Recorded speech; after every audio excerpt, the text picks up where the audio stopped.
Ivan සුබ උදෑසනක් ප්‍රාර්ථනා කරනවා ප්‍රිය මාධ්‍යවේදී හේතුතුන් සියලුම දෙනාට. ඔබ දන්නවා ශ්‍රී ලංකා ක්‍රිකට් කණ්ඩායම මෙවර ලෝක කුසලාන ක්‍රිකට් තරඟාවලිය සඳහා පිටත්ව ගියේ බලාපොරොත්තු රාශියක් එක්ක අපේ ප්‍රේක්ෂකයන් බලාපොරොත්තු වුණා මෙවර ලෝක කුසලාන තරඟාවලියේදී අපේ ජාතික කණ්ඩායම ලෝක කුසලානය ජයග්‍රහණය කරන මට්ටමට යයි කියලා. නමුත් අවාසනාවන්ත ලෙස ශ්‍රී ලංකා කණ්ඩායම අවසන් පූර්ව වටේ සඳහා සහභාගී වුණේ නැහැ. මේ තරඟාවලියේදී තරඟ දෙකක් ශ්‍රී ලංකා කණ්ඩායම ජයග්‍රහණය කරන්නට සමත් වුණා. මේකත් එක්ක ශ්‍රී ලංකා කණ්ඩායමට ශ්‍රී ලංකා ක්‍රිකට් ආයතනයට දැඩි විවේචන එල්ලවන්නට පටන් ගත්තා. කොහොම නමුත් අවසාන වශයෙන් මේ තරඟ සඳහා සහභාගී වන්නේ අපේ ජාතික කණ්ඩායම ලෝක ශූරයන් සමග තමයි අපේ ජාතික කණ්ඩායම තරඟ වදින්නේ. ඉතින් මෙවර ලෝක කුසලාන ක්‍රිකට් තරඟාවලියේදී ඇත්තටම මොකද්ද සිද්ධ වුනේ? අපිට කොහෙද වැරදුනේ? මේ කාරණා පිළිබඳව නියම තොරතුරු ඔබට දැනගන්නට අද දවසේදී අපි අවස්ථාව ලබා දෙන්නට තීරණය කළා.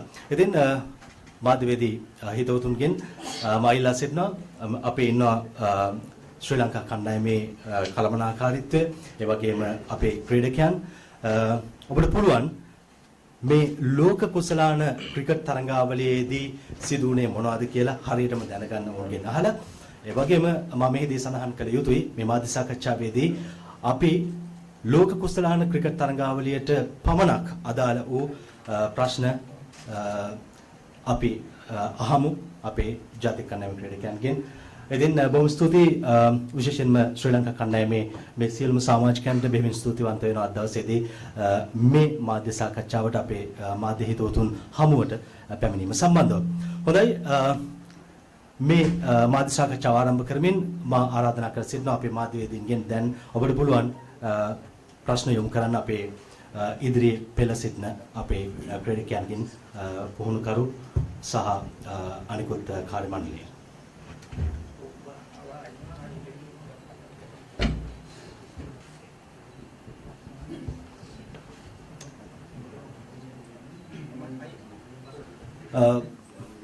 අපි ආරම්භ කරමු ප්‍රශ්න. සුබ දවසක්. මම ගවේෂක බස්නායක ටීවී දෙරණෙන් ප්‍රශ්නයක් තියෙනවා මේ දසුන් ශානක ශ්‍රී ලංකා කණ්ඩායමේ නායකයා ලෝක කුසලානේ තරඟ දෙකක් ක්‍රීඩා කරලා ඊට පස්සේ ඉන්ජරි එකක් වුණා කියලා කණ්ඩායමෙන් ඉවත් කරනවා. ඒත් අපි දකිනවා දසුන් ප්‍රැක්ටිස් සෙෂන්ස් වලට සහභාගී වෙලා ඉන්නවා. නායකත්වයේ වෙනසක් කරන්න කියලා කොහෙන් හරි බලපෑමක් ආවද? ඇයි දසුන්ව ආයි ඉදිරි තරඟ වලට දැම්මේ නැත්තේ? මොකක් හරි බලපෑමක් එල්ල වුණාද? මහිල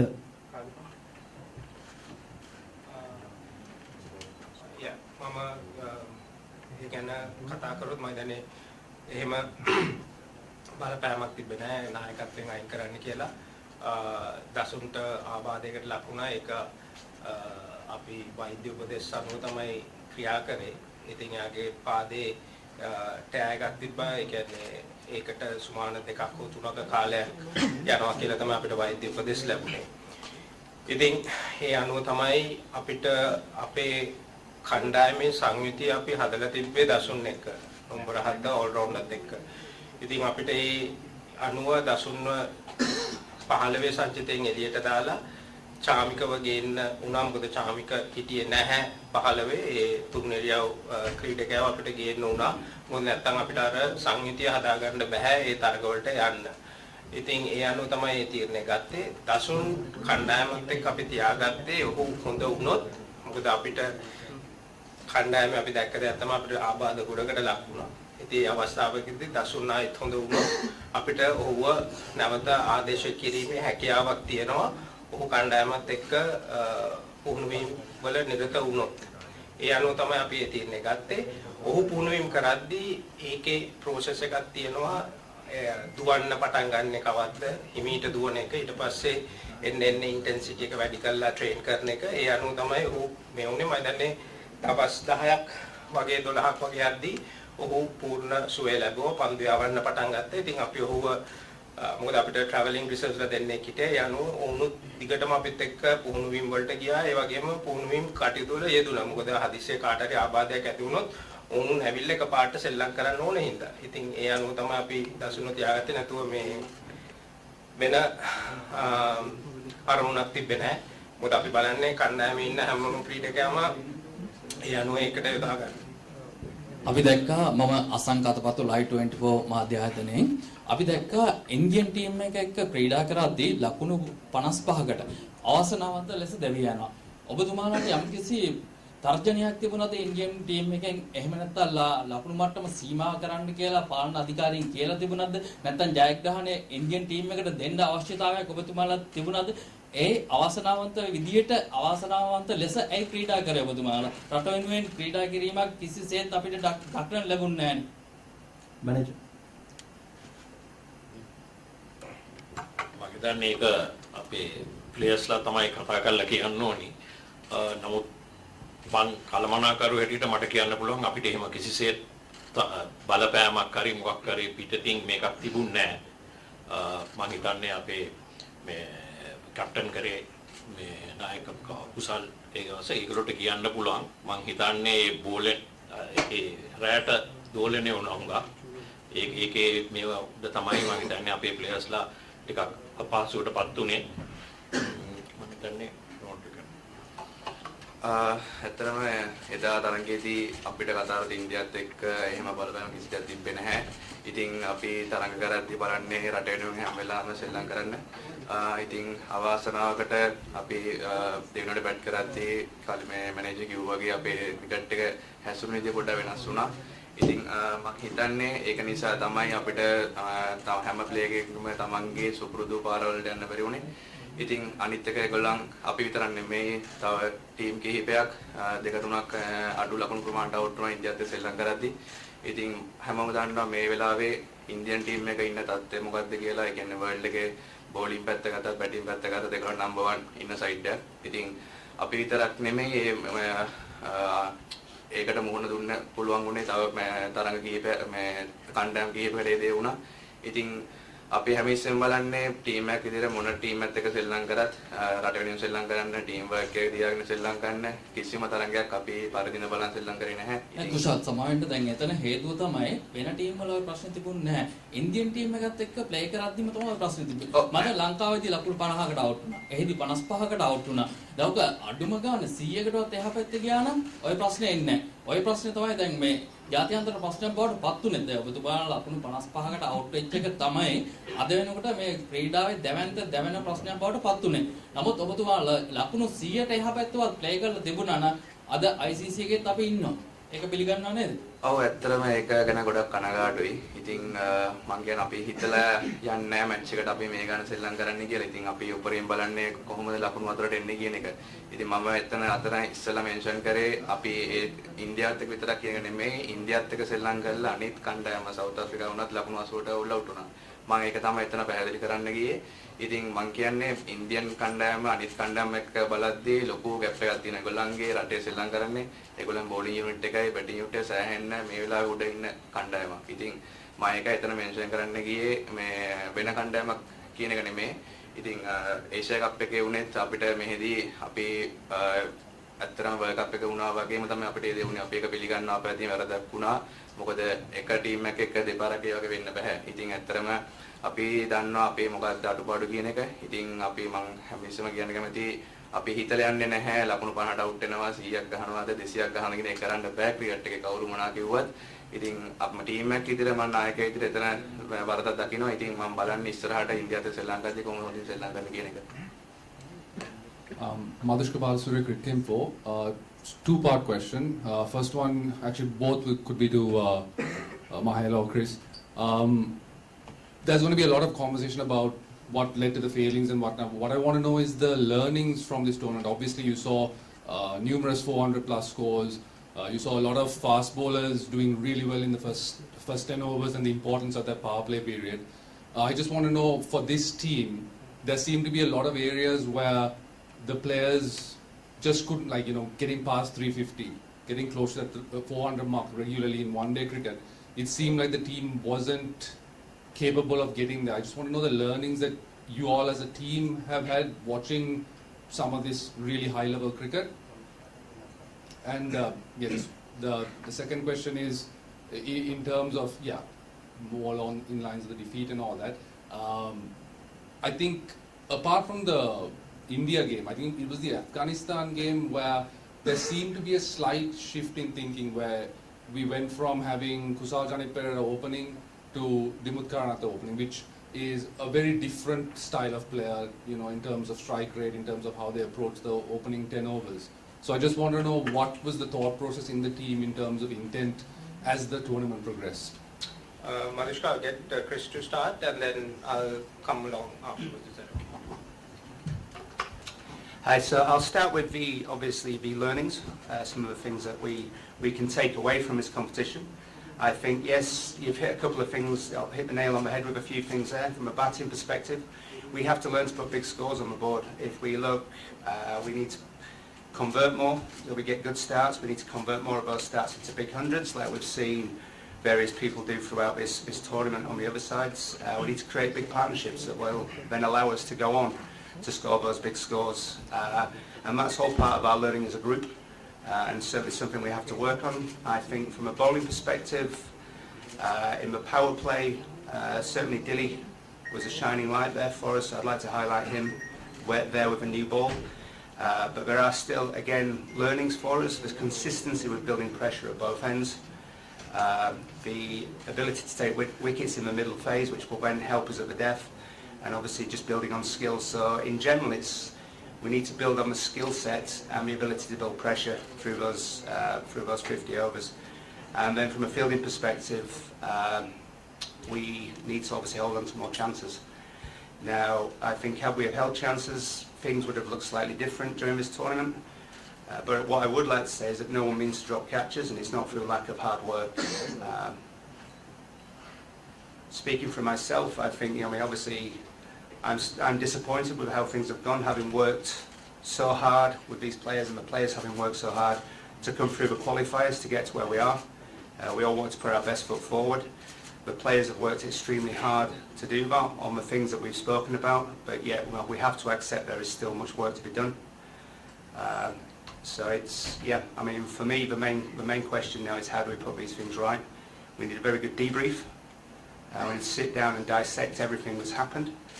Make a plan going forward, really, I mean, for the next cycle. And that's the exciting thing for me. The one thing that's made me more determined than ever to bring success to SLC is to make sure that we provide an opportunity for these guys to grow and learn. And then come the next World Cup and the T20 World Cup that's coming up, we can obviously go out there and compete and win, which is what we want to do. We're all very proud to wear the Sri Lanka badge on our chest. So that's, for me, that's the thing that we must do now. But yeah, plenty of learnings. Some of them I've just touched on there. Mahela? Yeah, I think just to cover a few things, specifically on the learnings, we knew that when we went to India, when we saw the wickets, how they were behaving, that we had to play at a very high tempo, which we discussed with the batsmen, something that they were not used to, particularly leading up to the World Cup, because the surfaces we were playing did not allow us to do that, and most of the surfaces that we play in Sri Lanka, because it's a question of us understanding what our skill set is, how are we going to win our strengths. Domestic cricket is being played on slowish wickets, so the batsman will not trust their shot selection on good wickets because they're not used to that. So it was a challenge against the high quality bowling units in the World Cup. So this was a discussion, and we gave them the freedom to go out and play that high tempo. I thought the first two games they executed really well. Unfortunately, for me, the biggest game for us, momentum-wise, was the Pakistan game, where we got 340 and we could not defend that. I think if we were able to defend that, things probably would have been much different with the confidence in a tournament like that. Yes, we had a bowling unit that we planned building up to, but unfortunately we couldn't take those 5 bowlers. Unfortunately, those 5 bowlers hadn't played for us together in one single tournament for 16 months. And these are learnings. I mean, how do we keep our best players on the park? That's something that individually as players, they need to be much more disciplined in their fitness and how they go about doing that. As a unit with skill set, they know that where they are. I think somebody started saying that There's a lot of expectations. I think we have to be realistic about our expectations. Going into this World Cup, we played the qualifiers to get to the World Cup. We knew we were the two bottom teams in that pile. And that showed in our performances throughout 2 years. We played, I think, 35 games in the last 16 months, ODI cricket. We have a very good record. Being 20% win percentage, we were up to more than 50. We won 25 games, lost 13 games. That was our record. So we are heading in the right direction. But at the same time, as skill-wise compared to other teams, we need to improve. I think the boys knows that. They've been honest in their conversations during the World Cup. Bowling-wise, we need to be much more consistent. Batting-wise, we need to be much more consistent. For me, the biggest concern is our fielding. Our intensity on the field, we dropped 16 catches, which is the highest in the competition. When you're going with a depleted bowling unit, I think us on the field has to have no mistakes. And that's something with concentration. There's nothing to say they work hard. They work really hard in their fielding, in practices, doing everything that they need to do. But on the field, the anticipation and execution, we do lack.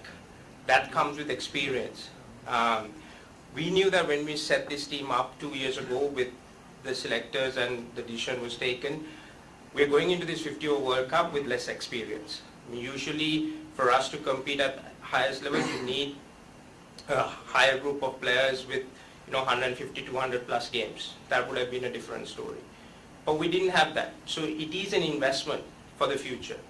And that we all knew when we made that call.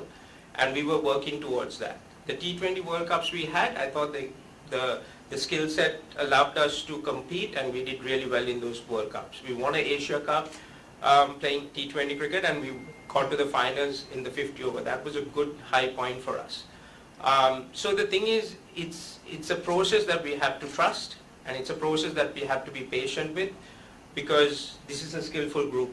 Most of the guys are in their early 20s or mid 20s. That means they're going to be a force to reckon with going forward.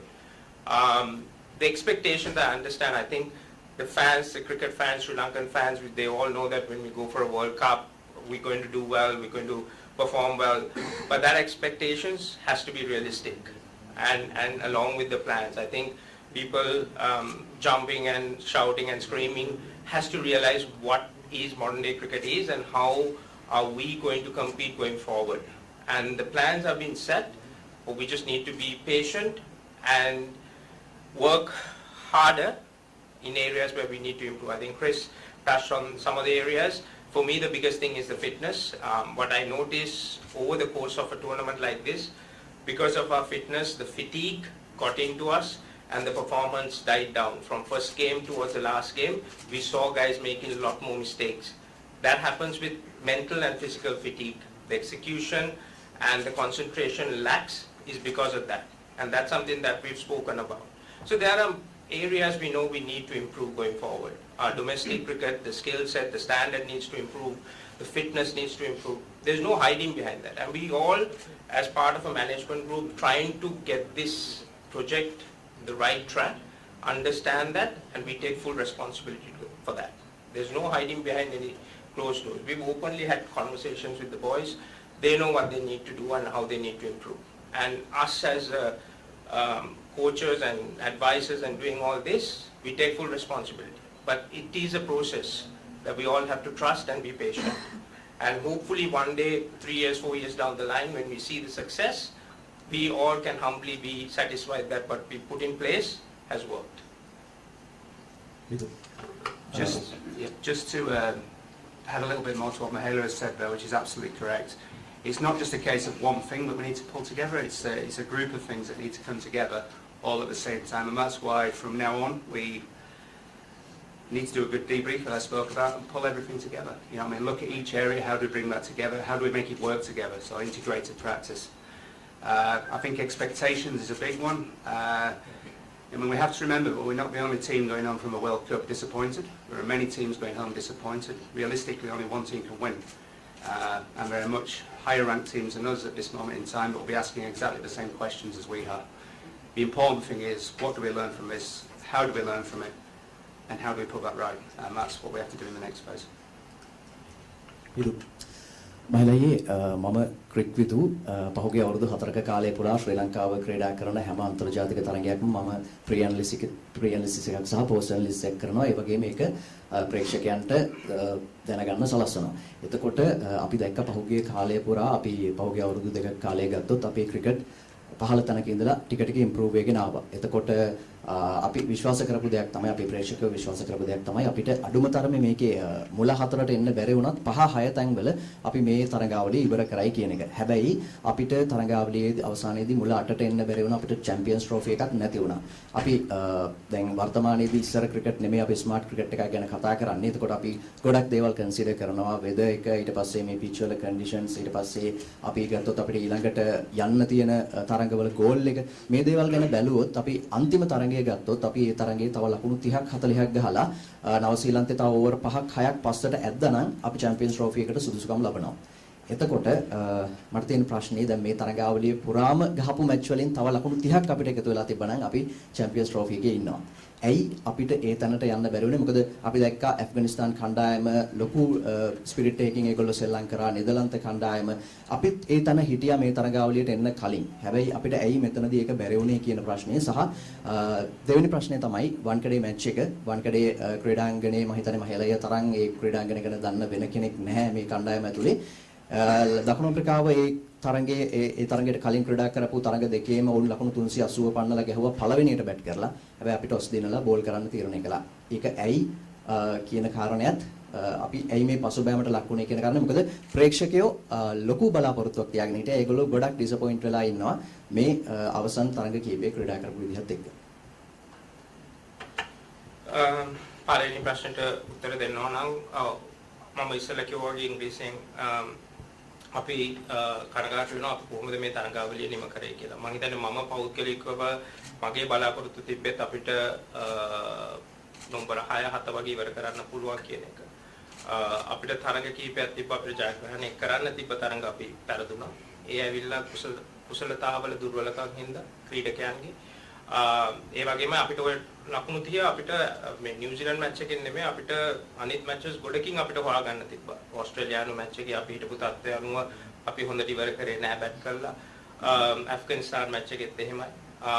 එහෙම බැලුවම අපිට ඒ ලකුණු 30 ගොඩක් තැන් වලින් හොයන්න තිබ්බා. නමුත් වැදගත් වෙන්නේ ඇයි අපිට ඒ තැනට එන්න බැරි? ඇයි මේ මානසිකත්වය නැත්තේ කියන එක. මම අර ඉස්සෙල්ලා සඳහන් කරා වගේ අපිට දුර්වලකම් තියෙනවා. කණ්ඩායමේ අත්දැකීම් අනුව දුර්වලකම් තියෙනවා. ඒ වගේම ක්‍රීඩකයන්ගෙන් වෙන වැරදි තියෙනවා මැදදී. මම හිතන්නේ මේ ක්‍රීඩකයෝ හැමෝම මේ දේ ගැන දන්නවා. නොදැන නෙමෙයි. නමුත් මේක තමයි අපිට හොඳම කුසලතා පිරි කණ්ඩායම. ඒ කණ්ඩායම තමයි අපි ආයෝජනය කරලා තියෙන්නේ ඉස්සරහට. උන් ඒ අනුව තමයි ඉදිරියට ඇවිල්ලා තියෙන්නේ. ඔබ කිව්වා වගේ අන්තිම මාස 16 අපිට පේනවා උන් ඉදිරියට ඇවිල්ලා තියෙන එක. නමුත් ගොඩක් තියෙනවා දේවල් අපිට හදාගන්න. ඒ වැරදි හදාගන්නම ඕනේ අපිට මේ ජාත්‍යන්තරයේ මේ අනිත් කණ්ඩායම් එක්ක සෙල්ලම් කරද්දී. අපි ඒක දැකපු දෙයක්. ඒ කියන්නේ පන්දු යවනාංශයෙන් විශේෂයෙන්ම අපිට මීට වඩා පාලනයක් තියෙන්න ඕනේ. අපේ කුසලතාවයන් මීට වඩා වර්ධනය වෙන්න ඕනේ. පිටිකරණාංශයෙන්ුත් ක්‍රීඩකයන් ලකුණු 30 40 අරන් ගොඩක් දැවී ගියා. උන්ට අනිත් කණ්ඩායම් වල ක්‍රීඩකයෝ ඒ ස්ථානයට ආවම උන් ලොකු ලකුණු ප්‍රමාණයන් වලට යනවා. මේ ටෙම්පෝ එක ඒ අන්ඩර්ස්ටෑන්ඩින් එක ඒගොල්ලන්ට තියෙන්න ඕනේ. ඒක තියෙනනම් ඒගොල්ලෝ තව තරඟ ක්‍රීඩා කරද්දී තමයි ඒක එන්නේ.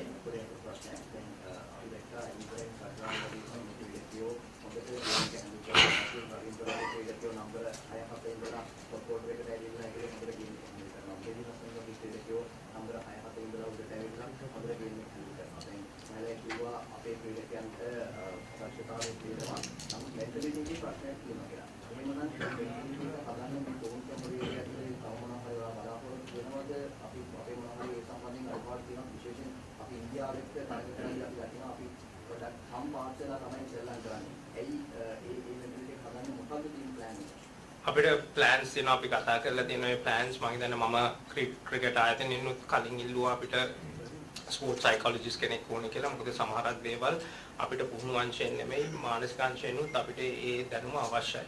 සමහර ක්‍රීඩකයන්ට තියෙන පෞද්ගලික දේවල් කතා කරන්න ඒ පරිණත භාවය ඇති කරන්න ඒ දේ අවශ්‍ය දේවල් අලුත් ක්‍රිකට් එකත් එක්ක. ඉතින් ක්‍රිකට් පුහුණුකරුවන් විදියට උපදේශකවරුන් විදියට අපිට තියෙනවා ප්ලෑන් එකක් අපි මෙන්න මෙහෙමයි මේගොල්ලන්ව හදන්නේ කියන එක. දැන් ඔබ කරුණු දැක්කුවා හරි ලේසි කියන්න මේ ක්‍රීඩකයා හොඳට කරා මේ ක්‍රීඩකයා හොඳට කරා මේ කණ්ඩායමේ ක්‍රීඩකයා හොඳට කරා කියලා තරඟාවලියේ තරඟ 9ක් තරඟ 54ක් ගියාන් පස්සේ ඒක අපිට කියන්න පුළුවන්. මම ඔබෙන් මේ ප්‍රශ්නේ අහුවනම් තරඟාවලිය පටන් ගන්න ඉස්සෙල්ලා මොන ක්‍රීඩකයන්ද හොඳට කරන්න කියලා ඒ නම් ටික මම හිතන්නේ නැහැ ඔබෙන් එයි කියලා. ඒක මම ඉවර ගන්න දෙන්න. ඉතින් හරි ලේසි අපිට තරඟාවලියක් නිම වුණාම එහෙම කතා කරන්න. එහෙම නෙමෙයි අපි සාමාන්‍යයෙන් තරඟ සැලැස්මක් ඇති කරන්න. අපි ඇති කරන්න අපේ ක්‍රීඩකයන්ගේ කුසලතාවය අනුව ඒ තනතිරු ඒවා හැසිරෙන විදිය අනුවයි ප්‍රතිවිරුද්ධ කණ්ඩායමේ කුසලතාවයන් අනුව තමයි අපි තරඟාවලියකට හරි තරඟයකට හරි සැලැස්මක් කරන්නේ. ඒක කරද්දී අපිට පේන දෙයක් තමයි අපේ ක්‍රීඩකයන්ගේ කුසලතාවන් වල දුර්වලකම් තියෙනවා. ඒකට අපිට අවශ්‍ය කරන විදිහට තරඟ සැලසුම් කරන්න ටිකක් අමාරුයි. තරඟාවලිය පුරාම දැක්ක දෙයක්. ඉතින් අපිට පුළුවන් විදිහට තමයි මේ දේ ප්ලෑන් කරලා අපි එක්සිකියුට් කරන්න එතන දුර්වලකම් තියෙනවා. මම පිළිගන්නවා. එතනදී අපි බලන්නේ අපි කොහොමද තරඟයක් ජයග්‍රහණය කරන්නේ. මොකද ඔබ වගේ අන්තිම ලකුණු 30 හොයන එක නෙමෙයි ප්‍රශ්නේ තියෙන්නේ. අපි ඇයි මේ තරඟාවලිය මේ විදිහට මුහුණ දුන්නේ කියන එක. අපි කොහොමද දියුණු වෙන්නේ කියන එක. එතනට අපිට එන්න පුළුවන්. ඒක අපි දන්නවා කොහොමද එන්නේ කියන එක. එතනට එන්න පුළුවන්. ඔයාගේ දෙවෙනි ප්‍රශ්නෙට උත්තර දෙනවා නම් පංකඩේගේ පළවෙනි මැචස් දෙක ගහද්දී ඒ විකට් වල එතන ඩියු එකක් තිබ්බේ නෑ රැට. අපි ගැහුවේ ටිකක් පහුවෙලා. අපේ තරඟයේ තිබ්බේ මම දැන් පස්වෙනි තරඟයේ තරඟාවලිය වංකඩේගේ ගහපු 4 වෙනි තරඟය. අපි යනකොට අපි පුහුණුවීම් කරද්දී ඩියු එක එන්න පටන් ගන්න තිබ්බේ ගොඩක් තනතිරු වල. ඒ කියන්නේ ඩෙල්ලි වල ඩියු එක එන්න ගත්තා. අපි ඉතිසල පුනේ වල සල්ලං කරා ළඟ මේකක් වංකඩේ ඩියු එක එන්න ගත්තා. අපි ඒත් මුලින් අපි විකට් එක දැක්කහම අපි හිතුවා මේකේ බැක් කරන්න ඕනේ ඒ chance එක ගන්න ඕනේ කියන එක.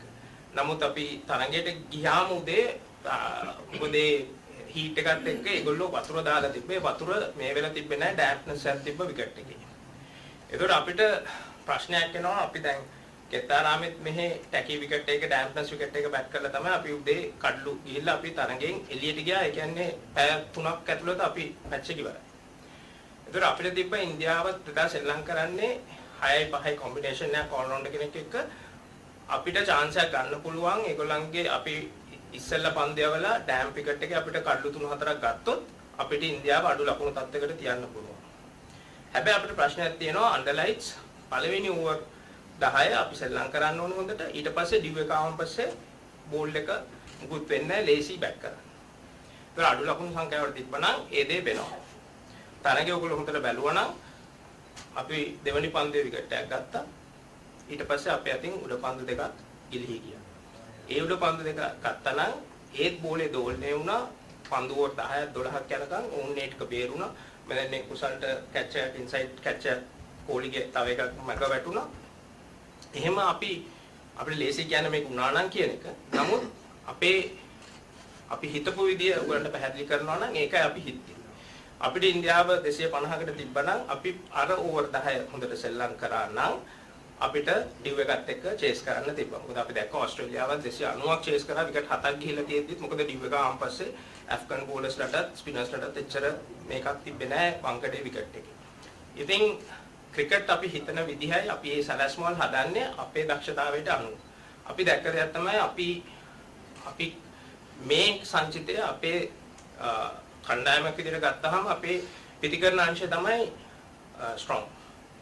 මොකද අපිට හිටිය බෝලර්ස්ලා ඉන්ජර් වෙලා තිබෙන්න අපිට ඒ තත්ත්වෙ තිබෙන්නේ නැහැ. ඒතර අපි හැමදෙස්සෙම බැලුවා අපිට චේස් කරලා දිනන්න පුළුවන් නම් ඩිව් එකත් එක්ක ඒක තමයි අපේ ස්ට්‍රොං පොයින්ට් එක කියන එක. අපි දිනපු මැච් දෙකත් අපි චේස් කරලා දින්නේ. ඒකෙත් අපි ඉංගලන්තෙත් එක්ක අපිට ලොකු තීරණයක් ගන්න උනා බැංගලෝර වල. අපි හිටියේ චේස් කරන්න. ඒගොල්ලෝ ටොස් එක දෙන්නලා ඒගොල්ලෝ බැට් කරා. හොඳ විකට් එක. නමුත් අපි chance එකක් ගත්තා මොකද අපි දන්නවා ඩිව් එක පොඩ්ඩක් එනවා. රැට ඒත් බෝලේ දෝලණය වෙනවා. අපි ඒගොල්ලන්ගේ බැටින් ලයින් අප් එක අන්ඩර් ප්‍රෙෂර් දාන්න ඕනේ කියන එකෙන් තමයි අපි හිටියේ. මුලින්ම මොකද ඒගොල්ලෝ ෆේල් වෙලා ආපු හින්දා. එහෙනම් අපි තීරණයක් ගත්තා. ඒක අනිත් පැත්තට ගියා නම් මම හිතනවා අපිට ලොකු ප්‍රශ්න කොටකට ආයෙත් මුහුණ දෙන්න වෙනවා කියන එක. නමුත් අපි සාමාන්‍යයෙන් ක්‍රිකට් ගැන කතා කරලා ඒ අනුව තමයි අපි අනිත් සැලැස්මවල් හදන්නේ. අපේ කණ්ඩායමේ දක්ෂතාවය අනුව උන්ගේ කුසලතාවයන් අනුව තමයි ඒක හදන්නේ. ඉතින් හරි ලේසි ගොඩක් අයට කතා කරන්න ඊට පස්සේ. නමුත් අපි වග කියන්න ඕන අපි ඒ ගත්තපු තීරණ වලට අපි පැහැදිලි කරේමක් කරා. මම හිතන්නේ ඒකේ වැරද්දක් තියෙනවා නම් ඒ වගකීමත් ගන්න කැමතියි. අහලා දැන් ඔබ කියන විදිහට ටීම් එකේ අඩුපාඩු තිබුණා කියනවා. ටීම් එකේ අඩුපාඩු හොයන්නේ ක්‍රිකට් ප්ලේ කරන්න ගිහිල්ලාද? යන්න කලින් කල්පනාකාරතුමා ඇතුළු ටීම් එක පත් කරගන්නකොට තෝරගන්නකොට මේ අඩුපාඩු අංග සම්පූර්ණ කරලා ඒවට ෆේස් කරන්න පුළුවන් විදිය ටීම් එකක් නෙමෙයි තරම් යන්නේ. දැන් එතෙන්ට ගිහිල්ලා ඒකේ අඩුපාඩු වුණා අපේ අතින් මෙව වුණා ඒව වුණා කියන එක නෙමෙයිනේ. ජනතාව අපේ රසිකයෝ බලාපොරොත්තු වෙන්නේ. දැන් ඔබ කියනවා අපේ අතින් අඩුපාඩු සිද්ධ වුණා ඒවා පිළිගන්නවා කියලා. ඒවා කිසිසේත් ප්‍රේක්ෂක පිළිගන්නේ නැහැ. දැන් අපිට අද ICC නැති වුණේ කනගාටුව තියෙන ප්‍රේක්ෂකයන් සහ ජනතාවට. දැන් ඔබතුමාලා මොනවල් දැක්කම අපිට තේරෙනවා ඊටම දුක්බරව එන්නේ. දැන් ජොබ් එක නැති වුණා හා සමානයිනේ. දැන් අපි හරියට මේ දෙක මෙතනින් ලංකාවේ තේරුම්කාරක සභාවෙන් හරි මොකෙන් හරි ටීම් එකක් තෝරගෙන හරි ටීම් එකක් අරන් ගියාන ওই ප්‍රශ්නේ වෙන්නේ නැහැ නේද? අපි ඒක හරි අමුතු ප්‍රශ්නයක්. මොකද මටත් හිතා ගන්න බෑ කොහොමද ඔබට ඒ උත්තරේ දෙන්නේ කියන එක. අපි අවුරුදු දෙකක් ප්ලෑන් කරලා මේ ටීම් එක තරඟ 30 ගානකට සහභාගී වෙලා උන් ජයග්‍රහණය ලබාගෙන ආසියානු කුසලානෙකුත් දෙන්නේ අනිත් එකේ ෆයිනල් එකට ආවන් පස්සේ අපි හිතනවා අපි ඒ තෝරගත්තු කණ්ඩායම හරි කියන එක. නමුත් එතන ගිහිල්ලා ලෝකෙත් එක්ක ලෝක කුසලානයකදී සෙල්ලම් කරද්දී අනිත් කණ්ඩායම් එක්ක අපි වැරදි කරන එක ඒක ස්වභාවික දෙයක්. ඒ කියන්නේ අපි උනත් ඕන ක්‍රීඩකයෙක් අපි සෙල්ලම් කරන කාලේ උනත් අපි අතින් වැරදි වෙනවා. අපි කොච්චර දක්ෂතා තිබ්බත් ඒකම අපිට ඕන වෙලාවට ඒ විදිහට කරන්න බෑ. ඒක අත්දැකීම් එක්ක ඒ අනුව එන දෙයක්. ඉතින් ක්‍රීඩකයන් අපි දන්නේ කොහොමද සෙල්ලම් කරන්නේ ටූර්නමන්ට් එකකට ගිහලා. අපි හදන්නේ හොඳම කණ්ඩායම. කුසලතාවයන් තියෙන හොඳම කණ්ඩායම ඉදිරිපත් කරන්න. ඉතින් ඒ අනුව තමයි තේරීම් කරලා ඒ දේ කරන්නේ. ඉතින් ඒ තේරීම් කරලා ඒ දේ කරලා අපි අතින් වැරදි වුණොත් තරඟාවලිකදී ඒක ස්වභාවික දෙයක්. අපි ඒක අතුස්සල පිළිගන්න ඕනේ. අපි හොඳට සෙල්ලම් කරේ නැහැ කියලා. නෑ එහෙම කිසිම ක්‍රීඩකයෙක් ගියේ නැහැ නුසුසු ක්‍රීඩකයෝ. අපිට එකම දේ තිබ්බේ අපිට ආබාධ වලට ලක් වෙලා තිබ්බේ හින්දා අපිට පළවෙනි ඒ කියන්නේ අපිට ගෙනියන්න ඕනම ක්‍රීඩකයන් අපිට ගෙනියන්න බැරි වුණා. අන්න එතනයි තියෙන්නේ. නමුත් අපිට ඒ ආබාධ වලට ලක් වුණාම ඒ දේ අපිට ඒ පාලනය අපිට කරන්න බෑ. ඒ වගේම මහේන්ද්‍ර මහත්තයා දැන් අපි ආයේ වංකඩේ ක්‍රීඩා කරේ තිබ්බ තරගය ගැන අවධානය යොමු කරොත් දැන් පාර්ලිමේන්තු මන්ත්‍රීවරයෙක් කිව්වා මේ ඔබතුමාගේ කීමක තමයි එදා ටොස් එක දෙන්න ඉස්සෙල්ලාම බෝල් කරන්න කණ්ඩායම් නායකයෙක් තීරණය කරේ කියලා කතාවක් තුවා. ඒකද දැන් ඔබතුමා සාධක වගේක් කිව්වා එයි අපි ඉස්සෙල්ලාම මේක මේ විදිහට තෝරගත්තේ ටීම් කරන්න කියන එක. ඒ රෝහිත් ශර්මා එදා කියනවා අපි ටොස් එක දෙන්න නම් අපි බැට් කරන්න තමයි හිතේ කියලා. මේ කතාව ඇත්තද මොකක්ද මේ ඉස්සෙල්ලාම ටීම් කරන්න ඔය දැන් මම අර කිව්වා වගේ අපි හිතපු සාධක අපේ ක්‍රීඩකයන්ගේ දක්ෂතාවය අනුව මේ දේ කරොත් ඒ වෙලාවේ හොඳයි කියන එක. රෝහිත් බැට් කරන්න හිටියා කියන එක මම දන්නේ නැහැ. මම හිතන්නේ ඒක කියලා තිබ්බා. නමුත් සමහරට ඒගොල්ලෝ විකට් එකේ ඩැම්ප්නස් එක ගැන හිතන්නේ නැතුව ඇති. මොකද ඔහුත් පළවෙනි බෝලේ දෙවෙනි බෝලේ අවුට් වුණාම ඔහු පුදුමුණා ඒ විකට් එක කොහොමද හැසිරුනේ කියලා පළවෙනි ඕවර් 10යි. අපි අර උඩ පන්දු ටික ලබා ගත්තා නම් අපිට මේ පාලනයක් තිබ්බනම් ඒ වෙලාවේ මම හිතනවා අපිට ලොකු දෙයක් කරන්න තිබ්බ කියලා. ඒක අපි සාකච්ඡා කරලා ගන්න තීරණයක්. ඔබ කිව්වා පාර්ලිමේන්තුවේ මන්ත්‍රීවරයෙක් යම් දෙයක් කිව්වා කියලා. මම හිතන්නේ පාර්ලිමේන්තු වරප්‍රසාද තියාගෙන ඇතුලේ කතා කරන්න පුළුවන් පාර්ලිමේන්තු මන්ත්‍රීවරුන්ට පමණයි. ඉතින් මම හිතන්නේ ඔහු ඒ හින්දා ඒක කියන්නේ නැති. ඔහුට තියනවා නම් වෙනත් කරුණක් කාරණයක් කියන්න ඔහුට පුළුවන් එළිය ඇවිල්ලා ඒක කියලා. මම හිතන්නේ ක්‍රීඩා අමාත්‍යාංශයේ තියෙනවා යුනිට් එකක්. ඒ යුනිට් එකට උනත් ඔහුට ඒ දේ ප්‍රකාශ කරන්න අයිතියක් තියෙනවා. මම හිතනවා එහෙම දෙයක් තියෙනවා නම් ඔහු ඒක කියයි කියලා. නමුත් අර පාර්ලිමේන්තු වරප්‍රසාද තියාගෙන ඇතුලේ කතා කරන එකට මම උත්තර දෙන්න බලාපොරොත්තු වෙන්නේ. ඒ දෙකම කියනවා මාස්ලා දැන් මේ ප්‍රශ්නේ ඔබතුමාට වරදයි. දැන් මේ ප්‍රමෝදය වික්‍රමසිංහ මහත්තයා කිව්ව ලංකාවට ආපු වෙලාවේ කිව්වා මේ තරඟ පරාජයන් පිටුපස්සේ කුමන්ත්‍රණයක් තිබ්බා කියලා. ඒ නිසා මේ ක්‍රීඩකයාට යම් බලපෑමක් එල්ල වුණා කියලා ඒ කියන ප්‍රකාශය සහ එහෙම මොකක්ද ප්‍රශ්නයක් තිබුණා මේ ක්‍රීඩකයාට ඒක අන්න ඕන ප්‍රමෝද වික්‍රමසිංහ මහත්මයාගේ අපේ ඊළඟ ප්‍රශ්න දෙන්න.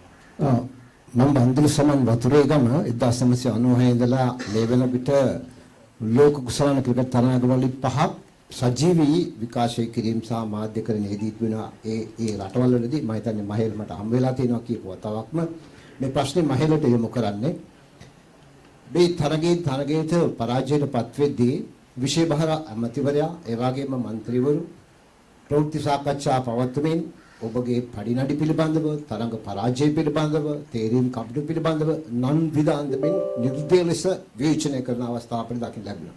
හැබැයි මා කිසිදාක අර පසුගිය තරඟාවලි පහ තුලදීවත් කිසිම රටක එවැනි තත්ත්වයක විවේචනයට ලක් වෙන කණ්ඩායමක් නෑ. පුළුවන් තරම් එංගලන්තයේදී ඔවුන්ගේ ජාතික කොඩිය පවා හැම ගෙදරම ඔසවා තිබුණා මා දැක්කා. මන්ද කණ්ඩායමට ශක්තියක් ලබා දෙන්න. හැබැයි අපේ රටේ දකින්න ලැබුණේ විශේෂ ඇමතිවරයා නිර්දය ලෙස විවේචනය කරනවා. ඔබගේ පඩි නඩි පවා ගෙවීම් පිළිබඳව පවා කතා කළා. දෙවෙනි ප්‍රශ්නේ මා නායකයාට යොමු කරන අපේ කුසල් මෙන්ඩිස්ට ඔබට යම්කිසි විදියකින් තරගේ පරාජය වෙද්දී මේ විදිහට පරාජය වෙන්නට ඕනද කියා විශේෂයෙන්ම ක්‍රිකට් පාලක මණ්ඩලයෙන් එහෙම නැත්නම් යම්කිසි කෙනෙක් මරණ තර්ජනයක් හෝ කිසියම් විදිය තර්ජනයක් එල්ල කරාද කියන එක දැනගන්න කැමතියි. රූපසිරි. මහිල පළවෙනි. මුලින්ම මම කියන්න කැමතියි අපේ ජනතාවගේ මැච් බලන සියලු දෙනාගෙන්ම සමාව ඉල්ලනවා. මොකද මම ටීම් එක වෙනුවෙන් නායකයා විදියට හැමෝම බලාපොරොත්තු වෙලා හිටියේ අපි වර්ල්ඩ් කප් එක හොඳින් කරන එක තමයි බලාගෙන හිටියේ. ඉතින් අපි තාර්ජන කියන එක නම් මට එහෙම ආවේ නැහැ. අතනකට මම හිතනවා ටීම් එකේ කිසිම කෙනෙක්ට ඒක ආවේ නැහැ කියලා. අපි මම කලින් කිව්වා වගේ හැම තරඟයක්ම අපි ගියේ ජයග්‍රහණය කරන්න. ඉතින් මම තරඟ දෙකකින් පස්සෙ තමයි නායකත්වය මට හම්බුනේ. ඉතින් දසුන් අයියා ඉන්ජරියක් වුණාට පස්සේ ඉතින් කලින් මහේල අයියා ගොඩක් දේවල් කිව්වා ටීම් එකේ මොන විදියටද අපිට බලපෑම් ආවේ කියන්නේ ඉන්ජරි කොට සෑහෙන ඉන්ජරි ප්‍රමාණයක් ආවා ටීම් එකේ. එතකොට අපිට වනිදු වසරන් කියන ක්‍රීඩකයා වර්ල්ඩ් කප් එකට සහභාගී වෙන්න බැරි වුණා. ඒ කියන්නේ ක්වොලිෆයි වලදී වනිදුකින් අපි 100ට ටීම් එක 140ක් 50ක් ලඟ ඉන්නේ යාගෙන් දේවල් බලාපොරොත්තු වුණා. ඒ කියන්නේ යා කරා ඒ දිගටම. ඉතින් අපිට යා නැති එකෙන් ගොඩලොකු පාඩුවක් වුණා ටීම් එකට. ඉතින් මට දකින්නේ අපි තරඟ කරද්දී හැම තරඟයකදීම අපි ගියේ සමන්ට උපරිම 100ක් දෙන්න තමයි රට වෙනුවෙන්. ඉතින් මම හිතන්නේ ඒ ඇරෙන්න වෙන කිසි දෙයක් තිබෙන්නේ නැහැ අපේ ටීම් එක ඇතුලේ. අපිට වුණුනේ මොන තරඟේ සෙල්ලම් කරත් අපිට පුළුවන් උපරිම කියන්නේ අපේ ටීම් එකට රට වෙනුවෙන් අපේ ප්‍රේක්ෂකයන්ට සතුටක් ගෙන දෙන්න. ඉතින් අවාසනාවට අපිට ඒ දේ කරන්න බැරි වුණා. ඉතින් අපිට කලින් මහලා කිව්වා වගේ අපි මොන තැන්වද වැරදුනේ ඒ කියන හැම දෙයක්ම අපේ ටීම් එක ඇතුලේ කතා කරගෙන තින්නේ. ඉතින් ඒ අරුණම මට ක්‍රිකට් බෝඩ් එකෙන් කිසිම දෙයක් බලපෑමක් ආවෙ නැහැ. ඒවා මගේ ප්ලේයර්ස්ටත් එහෙම ආවෙ නැහැ කියන එක මම කියන්න කැමතියි. ඉතින් අපිට හැම වෙලාවෙම අපිට පුළුවන් හැම උදව්වක්ම අපේ ක්‍රිකට් බෝඩ් එක අපිට දෙන්න බලාපොරොත්තු වෙලා හිටියා. ඉතින් අපි මැච් පෙරදියා තිබ්බමත් ක්‍රිකට් බෝඩ් එකේ සමාජික අපිට ඉන්දියාවට ඇවිල්ලා අපිට කතා කරා. ඉතින් ඒ වගේ දේවල් ඇත්ත දැක්කම ගොඩක් හොඳයි. ඒ කියන්නේ අපි වැටිච්චලාක අපි බලාපොරොත්තු වෙන්නේ පොඩි හරි ඒ කියන්නේ මට වඩා බාල කෙනෙක් හරි අපිව නැගිටවන එක තමයි අපේ ටීම් එකේ බලාපොරොත්තු වෙන්නේ. ඒ ටික තමයි මට කියන්න තියෙන්නේ. ඉතින් මම කලින් කිව්වා වගේ කනගාටුයි මේ වෙච්ච දෙයට. ඉතින් අපි බලන්නේ කොහොමද වර්ල්ඩ් කප් එකක් වුණත් මොන ටූර්නමන්ට් එක සෙල්ලම් කරත් රටෙන් සෙල්ලම් කරන්න බලාපොරොත්තු වෙමින් ඉන්නේ. මයිල. ඒ අහපු ප්‍රශ්නේ ඔව් මම හිතන්නේ මම පෞද්ගලිකව ඒක යම් කිසි දෙයක් කනගාටුවක් තියෙනවා. නමුත් මම හිතන්නේ මට වඩා මම අනිත් පුහුණු කරුවන් වෙනුවෙන් කතා කරන්න ඕන. මොකද ඒ පුහුණු කරුවන් මෙතන නැති හින්දා අපි වෘත්තීය මට්ටමින් තමයි මේ දේ කරන්නේ. මම හිතන්නේ ඕනම කණ්ඩායමක ක්‍රිකට් හෝ වේවා පාපන්දු වේවා රග්බි වේවා අපි රග්බි වර්ල්ඩ් කප් එකක් දැක්කා මේ අතර වාරය තුල. ඒ හැම එකකම පුහුණු කරුවන් වෘත්තීය මට්ටමින් කටයුතු කරද්දී උන් සෑහෙන කැපවීමක් කරනවා. ඒ කියන්නේ උන්ගේ අත්දැකීම් අවුරුදු ගාණක් වෙහෙස මහන්සි වෙලා ඉගෙන ගත්ත දේවල් ක්‍රීඩකයන් එක්ක ප්‍රැක්ටිස් වල කොච්චර මහන්සි වෙනවද කියන එක අපි දකිනවා. ඒ වගේමයි ප්‍රැක්ටිස් ඉවරලා ඇවිල්ලා අපි අනිත් කණ්ඩායම එක්ක සැලැස්මවල් හදද්දී පැය ගාණක් වීඩියෝස් බලලා ඒ ටැක්ටිකලි අපි මොනවද කරන්න ඕනේ කියන එක ගැන ලොකු වෙහෙස මහන්සියක් වෙනවා. ඉතින් ඒ අනුව තමයි උන්ගේ ඒ වේතන මම හිතන්නේ නියාමනයක් තියෙනවා. ජාත්‍යන්තර පුහුණුකරුවන් ඉන්නවා. දැන් අපි ක්‍රිස්ව ගත්තොත් උන් වෙන රටවල් එක්ක වැඩ කරද්දී උන්ට වෘත්තිකයන් විදියට ගෙවන ප්‍රමාණයක් තියෙනවා. මම හිතනවා ඔහුගේ නමත් මේකට ඇඳුනා කියලා. ඉතින් ඒක ඇවිල්ලා ජාත්‍යන්තරව ඒ සාමාන්‍යයෙන් තියෙන වේතන ක්‍රිකට් පුහුණුකරුවන්ට මම නිහතමානීව ආඩම්බර වෙනවා. මොකද මම ලංකාවට මේ පළවෙනි පාට අවුරුදු 2ක් දැන් උපදේශක විදියට සේවය කරන්නේ. මට වේතන මගේ සාමාන්‍ය වේතන මම පිටරට සෙල්ලම් මේ කෝච් කරද්දී මට ශ්‍රී ලංකාවෙන් හම්බ වෙන ප්‍රමාණය ඇත්තටම සුමාන 4ක වගේ 5ක වගේ වේතනයක් මගේ සාමාන්‍ය. නමුත් මට ඒකේ කිසි ප්‍රශ්නයක් නැහැ. මොකද මම ඒක නිහතමානීව කරන්නේ. මටත් ඕනේ අනිත් පුහුණු කරුණුත් ලංකාවේ හොඳ පුහුණු කරුවන් ඉන්නවා. උන්ට ඒ தත්තට කවදා හරි ගේන්න. එතනට එයි කියන මේක අනුව.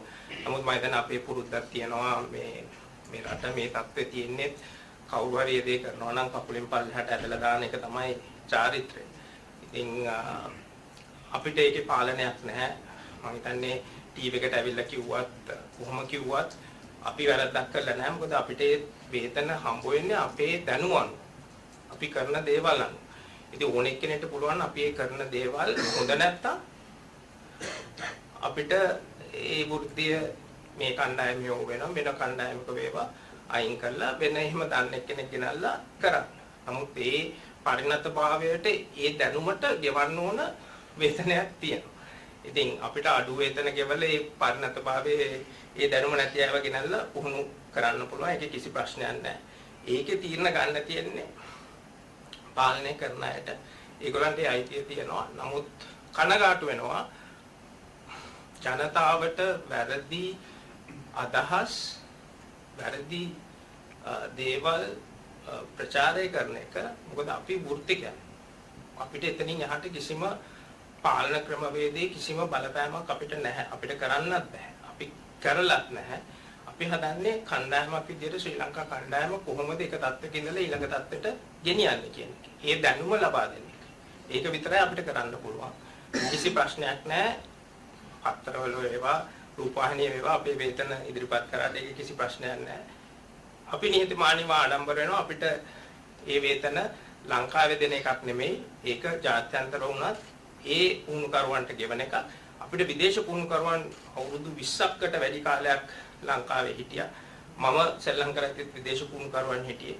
ඒතර අපේ ලංකාවේ පුහුණුකරුවෙක් ඇවිල්ලා ඒ දෙම කරනවා නම් මං හිතනවා මේ පුහුණුකරුවන්ටත් අර විදේශ පුහුණුකරුවන්ට ගෙවන වේතනම කළ යුතුයි කියන එක. මොකද ඔවුන් කරන කාර්යභාරයේ වෙනසක් නැහැ. ඔවුන් කරන්නේ ඒ කාර්යභාරය. ඉතින් ඔවුන්ට ඒ දැනුම තියෙනවා නම් ඒ ක්වොලිෆිකේෂන් එක තියෙනවා නම් ඒගොල්ලන්ට මේ වේතන කිරීමේ කිසිම වැරද්දක් මම දකින්නේ නැහැ. මම ඇසල අරුණ පත්තරෙන් මට තියෙන ප්‍රශ්න දෙකක්. පළවෙනි ප්‍රශ්නේ අපේ නායකතුමාට කුසල් මෙන්ඩිස්ට. කුසල් ඔයා වෝම් අප් මැච් එකේ ඊට පස්සේ පළවෙනි මැච් දෙකේ ගොඩක් හොඳින් සෙල්ලම් කරා. ඒ වගේම අපි දන්නවා පාකිස්තාන මැච් එකෙන් පස්සේ හොස්පිටලයිස් වුණා කියලා. ඒ වගේම තමයි තුන්වෙනි තරඟේ ඉඳන් තමයි ඔයාලට නායකත්වය හම්බුනේ. මට තියෙන ප්‍රශ්නේ පළවෙනි තරඟ දෙකේ ඔයා දැක්වූ දක්ෂතාවයන් ඔයාලට එතනින් එහා කරන්න බැරි වුණා. මේකට ආබාධය මොකක් හරි හේතුවක් වුණාද නැත්නම් නායකත්වයේ පීඩනයක්ද ඔයාලට එල්ලුනේ? ඒ පළවෙනි ප්‍රශ්නේ. දෙවෙනි ප්‍රශ්නේ මම යොමු කරන්නේ මහේලයියට. මහේලයි මේ ද ලංකාව ගැන සාමාන්‍යයෙන් අපි දන්න හැම කාලෙම මම පොඩි කාලේ නම් බලපු හැම කාලෙම අපි ස්පින් අටැක් එකට තමයි වැඩිපුරම බරක් දීලා තිබ්බේ. ඇයි වර්ල්ඩ් කප් එකේ අපේ දඟපන්දුවට වැඩක් කරගන්න හම්බුන්නේ නැත්තේ අනිත් රටවල් වලට සාපේක්ෂව? අපේ අත්දැකීම් වල අඩුවක්ද වෙන මොකක් හරි ප්‍රශ්නයක්ද? මම බලාපොරොත්තු වෙන එකට උත්තරයකුත්. ඇත්තටම හොඳ ප්‍රශ්නයක් මම ඇහුවේ. ඉතින් ප්‍රැක්ටිස් මැච් එකේයි පළවෙනි තරඟ දෙකේයි මම හොඳින් සෙල්ලම් කරා. ඉතින් මගේ ප්ලෑන් එකක් තිබ්බා මම කොහොමද සෙල්ලම් කරන්න කියන එක. ඉතින් මගේ පළවෙනි මැච් ඒ තුනම බලද්දී මගේ කලින් තිබ්බ රෝල් එක නෙමෙයි මම සෙල්ලම් කරේ. ඉතින් මට ප්‍රැක්ටිස් මැච් එකේයි පළවෙනි මැච් එකේ අපි සවුත් ආෆ්‍රිකා සෙල්ලම් කරා. ඒක ලකුණු 400 ගණක් අපිට චේස් ගන්න තිබ්බා. ඉතින් ඒකෙදී මට ගිහිල්ලා මගේ නෝමල් විදිහට සෙල්ලම් ගන්න අමාරුයි. බෝල වැඩි ප්‍රමාණයක් අරගෙන සෙට් වෙන්න අමාරුයි. ඉතින් මම බැලුවේ එතනට ගිහිල්ලා කොහොමද ඉක්මනට ලකුණු අතරට එන්නේ කියන එක. ඉතින් ඒක වෙනසක් වුණා එදා පළවෙනි තරඟයේදී. ඒ වගේම දෙවෙනි එකේදී පාකිස්තාන තරඟයේදී මම ඒ විදිහට මට පළවෙනි එකේයි ප්‍රැක්ටිස් මැච් එකේ ආව මොමන්ටම් එක මට ඒ විදිහටම දෙවෙනි මැච් එක කරන්න පුළුවන් වුණා. ඉතින් මම කලින් කිව්වා මගේ ගේම් එක නෙමෙයි. ඉතින් මම ඒ තරඟ දෙකේදී මට ඒ විදිහට සෙල්ලම් කරන්න පුළුවන් වෙච්ච එක මම සතුටු වෙනවා. ඊට පස්සේ නායකත්වය මට හම්බුණා. ඉතින් ඒකෙන් පස්සේ මමත් ඒ කියන්නේ හිතනවා මට පොඩි හරි ප්‍රෙෂර් වෙන්නේ නැති. මොකද මමත් මිනිස්සෙක්. ඉතින් එතකොට නායකත්වය හම්බ වෙනවා කියන එක මම කලින් දැනන් හිටියේ නැහැ. මොකද අපි කවුරුත් දන්නේ නැහැ රසුන් ඉන්ජර්ඩ් වෙයි කියලා. ඉතින් ඒකෙදී මගේ ගේම් එක චුට්ටක් මගේ පැත්තට බල ආවා. ඉතින් එහෙමයි කියලා මට එතනින් එහාට ඒ විදිහටම ඉන්න බෑ. මම බැලුවේ කොහොමද මගේ normal විදිහට මම සෙල්ලම් කරන්න කියන එක. අවාසනාවට මගේ පයින් මැච් දෙකේ තිබ්බ ෆෝම් එක මට එන්න බැරි වුණා. ඉතින් මොකද මගේ මේ පළවෙනි කැප්ටන්සි එක නෙමෙයි මේ ඉන්ටර්නැෂනල් පළවෙනි එක වුණත් මම LPL තරංගාවලික මේ කැප්ටන් කරා. ඒ වගේම අන්ඩර් 19 කරලා දිනවා. ඉතින් මට මේක අලුත් දෙයක් නෙමෙයි. ඒ වගේම ඉතින් මට ඒ වෙලාවේ ආපු ප්‍රෙෂර් එක සමහරවිට මට එතනින් එහාට මගේ ගේම් එකට මට එන්න බැරි වුණේ ඒක හින්දා තමයි දැන් මේ විදිහට ඒක මගෙන් ප්‍රශ්න අහන්නේ. ඉතින් මම කලින් කිව්වා ඉතින් මම ගැන ගොඩක් කනගාටුයි. ටීම් එකට මට අවශ්‍ය පළවෙනි තරඟ දෙකෙන් පස්සේ අවශ්‍ය දේ කරන්න බැරි වෙච්ච එක ගැන. නායකත්වය ගැන මම ලොකු ප්‍රෙෂර් එකක් දකින්නේ නැහැ. මොකද මම මැදට ෆීල් කරන්න ගියට පස්සේ තමයි මම නායකත්වය දරන්නේ. ඉතින් එතකොට මට තියෙන දේවල් එක මට සෑහෙන උදව් කරා අපේ ටීම් එකේ අනිත් ප්ලේයර්ස්ලා. ඉතින් බැට් කරන්න ගියාම මම නායකත්වය කියන එක හිතන්නේ නැහැ මුල් ටිකේ. ඊට පස්සේ මට හිතන්න අවස්ථාවක් එනවා. මොකද අපි තරඟ දෙකම පරාජයලා තිබ්බේ. ඉතින් අපි බලන්න ඕනේ කොහොමද ඊතුරු තරඟ ටික ජයග්‍රහණය කරන්නේ. ඒ වගේම අපි කොහොමද අන්තිම ටීම් 4ට එනවා කියන එක ගැන. ඉතින් ඒ ප්‍රෙෂර් එකත් එක්ක තමයි මම නිතරම හිටියේ. ඉතින් නායකත්වය කියන එක මට ලොකු ප්‍රෙෂර් එකක් නෙමෙයි කියලා මම එලා කියන්න කැමතියි. කලංගොඩ මහසෙන ප්‍රශ්න උගානේ පොඩි තව උත්තරයක් දෙන්න. මගේ ප්‍රශ්නයට ඇහුවා මට මතක විදිහට ඇහුවේ අපේ දඟපන්දවන්නන්ටයි මේ තරඟාවලියේදී වැඩි දෙයක් කරන්න බැරිම කියලා. හොඳ ප්‍රශ්නයක්. මම හිතන්නේ ඒ තනතිරු ඉතාමත් හොඳ තනතිරු. ඒ තනතිරු වල දඟපන්දු යන්නන්ට පන්දු යවන්න ක්‍රමවේදයක් තියෙනවා. ඒ කියන්නේ අපි ඕවර් ස්පින් දාලා බෝලේ සීම් එකෙන් තමයි ස්පින් කරන්න පුළුවන් වෙන්නේ. ඒ කියන්නේ අපි ගත්තොත් කේෂව මහරාජ් සැන්න ඒ කියන්නේ ඒගොල්ලෝ පන්දු යවන විදිය දැක්කහම ඔයගලන්ට තේරෙනවා ඇති. ඒක බැලුවාම ඒගොල්ලෝ ඒ බවුන්ස් එක ගන්න ඒ විදියට පන්දු යවලා. අපි ලංකාවේ සෙල්ලම් කරද්දී අපි හොඳ තනතිරු වල සෙල්ලම් කරන ප්‍රමාණය බොහොමත්ම අඩුයි. විශේෂයෙන්ම අපේ ක්‍රීඩා සමාජ තරඟවල. ඉතින් ඒ තරඟවල තනතිරු අනුව අපිට ඒ ඕවර් ස්පින් එක දාලා බෝල් කරන්න ඕනේ නැහැ. නිකන් ඇවිල්ලා බෝලේ නිකන් කරකැවුවාම බෝලේ කරක වෙනවා. අර විදියට බෝල් කරන්න ලොකු ප්‍රයත්නයක් දාලා තමයි ඒක පන්දු යවන්න ඕනේ. එතන තමයි අපේ කුසලතාවල් වල ලොකු වෙනසක් දකින්නේ. ඉතින් අපි ගත්තොත් මම සෙල්ලම් කරන කාලේ අපි රංගන හේරත්වයේ කෙනෙක් ගත්තොත් රංගන එංගලන්තේ ගිහිල්ලා සෙල්ලම් කරලා ඇවිල්ලා තමයි අපේ ජාතික කණ්ඩායමට ආවේ. ඔහුටත් ඒ හැකියාව තිබ්බා. ඉතින් අපි බලන්නේ අපේ දඟපන්දයවන්නන්ට ඒ කුසලතාවයන් කොහොමද ඉදිරියේදී ගෙනියන්නේ කියලා. දැන් ඔයගොල්ලෝ අපෙන් ප්‍රශ්නයක් අහන්න පුළුවන් එහෙනම් ඇයි අපි හොඳ තනතිරු වල අපි අපේ ජාත්‍යන්තර තරඟ සෙල්ලම් කරන්නේ නැත්තේ කියන එක. හොඳ ප්‍රශ්නයක්. දැන් අපි තරඟ ජයග්‍රහණය කරන්න ඕන අඩු ගන්න අපි ලංකාවේ සෙල්ලම් කරන තරඟ. ඒතකොට අපි ජයග්‍රහණය කරන්න නම් අපේ දක්ෂතාවයන් වලට අපිට පුරුදු වෙලා තියෙන විදිහට අපි ඉස්සෙල්ලා සෙල්ලම් කරන්න ඕනේ තරඟ ජයග්‍රහණය කරන්න. එතකොට තමයි අපේ දක්ෂතාවයන් තියෙන්නේ අපේ මේ වගේ තනතිරු වල. අපේ පිටිකරුවන්ටත් ඒක පුරුදු ඒ තනතිරු වල සෙල්ලම් කරලා. එතකොට අපි දැන් බලන්න ඕනේ අපි කොහොමද මේකෙන් අනිත් තැනට යන්නේ කියලා. ඒ ක්‍රමවේදය හදලා තමයි තාක්ෂණික කමිටුව ඒ කියන්නේ අරවින්ද අයියා, රොෂාන් අයිලා, මුරලි සංගල එකතු වෙලා සැලැස්මක් හදලා කිව්වේ අපි මීට වඩා අපේ තරඟ කියන්නේ අපේ ඩොමෙස්ටික් ක්‍රිකට් එක මීට වඩා දියුණු වෙන්න ඕනේ. ඒ අනුව තමයි NSL ටූර්නමන්ට් එක පටන් ගත්තේ. දැන් ඒක පටන් අරන් අපි එක අවුරුද්දක් ගැහුවා. ඒකත් ගැහුවේ තරඟ සුළු ප්‍රමාණයක්. මේ අවුරුද්දේ තමයි ජනවාරි වල ආයෙත් ඒ තරඟාවලිය සෙල්ලම් කරන්නේ. ඉතින් ඒ අනුව අපිට පුළුවන් අපේ ජාත්‍යන්තර තනතිරු ඒ කියන්නේ ඒ අනුව අපිට සකස් කරලා ක්‍රීඩකයන්ට ඒ අත්දැකීම් ලබා දෙන්න. නමුත් අපි ඉදිරිය ගැන හිතනවා නම් මම හිතන්නේ අපේ ක්‍රීඩා සමාජ තරඟත් අපි හොඳ තනතිරු වල සෙල්ලම් කරන්න ඕනේ. ක්‍රීඩකයන්ට ඒ අත්දැකීම ලබා දෙන්න ඕනේ. එතකොට අපිට ජාත්‍යන්තර වශයෙන් උනත් අපිට ඒ මාරු කිරීම ඉතාමත් ඉක්මනින් කරන්න පුළුවන්. මොකද අපි අnder 19 එකෙන් උනත් ළමෙක් ඇවිල්ලා පළමුව සෙල්ලම් කරන්නේ ක්‍රීඩා සමාජ තරඟ. එතකොට ඔවුන්ගේ කුසලතාවයන් හදාගන්න නම් අපි හොඳ තනතිරු වල සෙල්ලම් කරන්න ඕනේ. දැන් මම ස්ටැට් එකක් දුන්නොත් අපි high performance එක ඇනලිසිස් කරලා තිනවා දැන්ට තරඟාවලිය ක්‍රියාත්මක වෙනවා ක්‍රීඩා සමාජ තරඟ. දැන්ට සෙල්ලම් කරන තියෙන ක්‍රීඩා සමාජ තරඟ වලින් 86ක් පන්දයවල තියෙන්නේ දඟපන්දයවල. අපි දැක්කා මේ ඊයේ පෙරේද තරඟ දෙක තුනක් සෙල්ලම් කරා. ඒකේ මුළු ඉනිමම පන්දයවල තියෙන්නේ දඟපන්දයවන්න. වේග පන්දයවන්න එක පන්දු ඕවරයක්වත් යවලා නැහැ. ඉතින් අපි කොහොමද අපේ කුසලතාවයන් අපේ ක්‍රීඩකයන් ජාත්‍යන්තරයට ගෙනහිලා කොහොමද අපි ඒක හදන්නේ? මේව තමයි අපිට තියෙන ගැටලු. මේව තමයි අපි निराකරණය කරන්න ඕනේ. අපි කොහොමද ක්‍රීඩකයන්ගේ කුසලතාවයන් දියුණු කරන්නේ? ඒකේ සැලැස්ම මොකක්ද? ඒ සැලැස්ම අපි ඒ වැරදි හදාගෙන ඉදිරියට යන්න. එතනට ගියොත් තමයි අපිට කණ්ඩායමක් විදියට ලංකාවේ ක්‍රිකට් එකේ ඊළඟ අවුරුදු 10 කොහෙද තියෙන්නේ කියන තැනටත් ගෙනියන්න පුළුවන්. අන්නේ අපි වැරදි හදා. I'm Susita from Daily Mirror. There are two questions actually.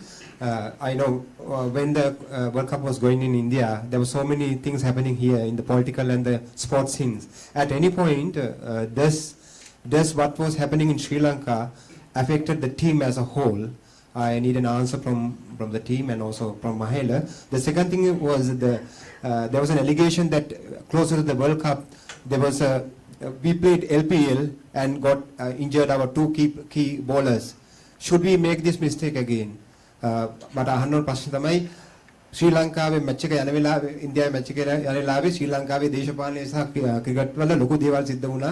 මේ ලොකු කතා බහ ගියා. මේ වෙච්ච කිසිම මේ දේවල් ක්‍රීඩකයින්ට ටීම් එකක් විදිහට ඔබට බලපෑමක් වුණාද? ඔබගේ පර්ෆෝමන්ස් වලට බලපෑමක් වුණාද? දෙවෙනි එක තමයි වර්ල්ඩ් කප් අත ළඟ තියාගෙන LPL ගහලා අපේ හොඳම බෝලර්ස් දෙන්නෙක් තියලා යන්න ඕන එක ඒක මේ මිස්ටේක් අපි ආපස්සට කරන්න ඕනද? Sir. I think I'll answer the first question. Yes, actually there were concerns when it's pretty obvious. It's on social media and all the players have phones, smartphones, and the information, whatever happens here is communicated instantly. So there were concerns, but actually as the management committee, we did discuss with the players. And this happened, I think, just before we went for the Bangladesh game. And we had one of the officials from Sri Lanka Cricket who also came there and advised the players along with the management for the players to focus on cricket and to actually not to be, get distracted by whatever is happening here. So there could have been some concern, but I'm sure the players were focused on playing cricket. කුසල Do you want me to go next? I'm quite happy to answer a question. Obviously, from a political point of view, being an outsider, I think it would be wrong of me to go there. Respectfully, I won't go there. I will say that some of the things that was written about me were factually incorrect. So I'll just put that out there just to clear that one up. I think from the LPL point of view, obviously we did lose a few key players coming out of that tournament, but the fact is that every country in the world will be having the same conversation about scheduling as well. Obviously things have got tight since COVID and the schedules have been pushed together. Obviously we had Asia Cup as well. I think moving forward, the learning for us is that actually from a scheduling point of view, the cricket and the scheduling side of things have to work very closely together. We have to work very hard on creating blocks for training so we can get our players fitter and stronger to minimise injuries going into these main competitions.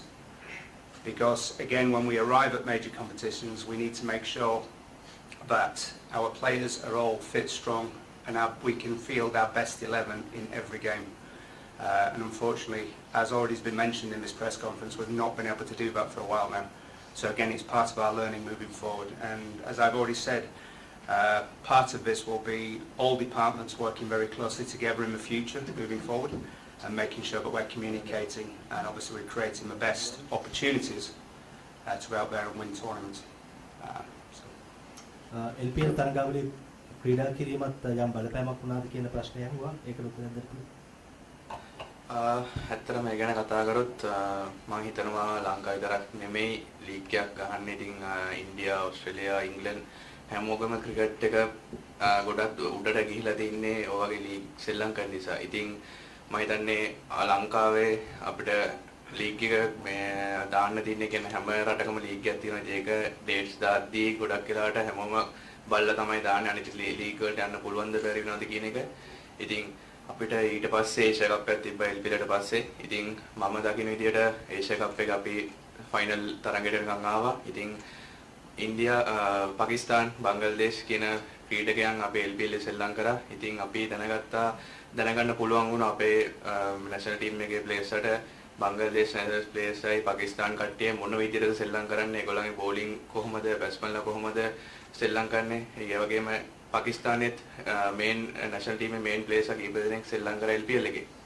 ඉතින් ඇත්තටම ඒක අපිට ගොඩක් උදව් වුණා. ඉතින් අපිට Asia කප් එක ෆයිනල් එන්න. ඉතින් මං හිතන්නේ ඇෆ්ගනිස්තාන් කියන රට ඒගොල්ලන්ගේ ඩොමෙස්ටික් ක්‍රිකට් එක ගොඩක් අඩුයි. ඉතින් ඒගොල්ලන් ගොඩක් වෙලාවට ලීග් සෙල්ලම් කරලා තමයි අද එක්ස්පීරියන්ස් අරගෙන තමයි ඒගොල්ලන් හැම ලීග් එකම සෙල්ලම් කරන්නේ. ඉතින් මං හිතන්නේ ඒ වගේ අපේ ලීග් LPL එකෙන් අපිට පාඩුවක් උනේ නැහැ කියන එක මං කියන්න කැමතියි. අපේ ඉන්ජරි ආවේ නැතුව නෙමෙයි. ඉතින් මං කියන්නේ ඒක සෙල්ලම් කරා කියලාත් ඉන්ජරි එන්නේ නැහැ. සමහරවිට අපි ප්‍රැක්ටිස් වල ආවෙත් අපි ඉන්ජරි වෙනවා. ඉතින් අපි වනිදු නැති ඒක ලොකු පාඩුවක් වුණා. ඉතින් අපි බලන්න ඕනේ ඉතින් ඒ පැත්ත විතරක් නෙමෙයි ප්ලේස්ලට ඒකෙන් හොඳක් වෙනවද කියන එකත් අපි චුට්ටක් බලන්න ඕනේ. ඉතින් මගේ පැත්තෙන් මම නායකයෙක් විදිහට මම දකිනවා අපිට හොඳ දෙයක් වුණා කියන එක. මොකද අපිට ප්ලේස්ලගේ අනිත් රටවල ඉන්න ප්ලේස්ලගේ වීක් ඒගොල්ලන් වීක් කොහෙද, ඒගොල්ලන්ගේ ස්ට්‍රෙන්ත් එක කොහෙද කියන එක දැනගන්න ලැබුණා.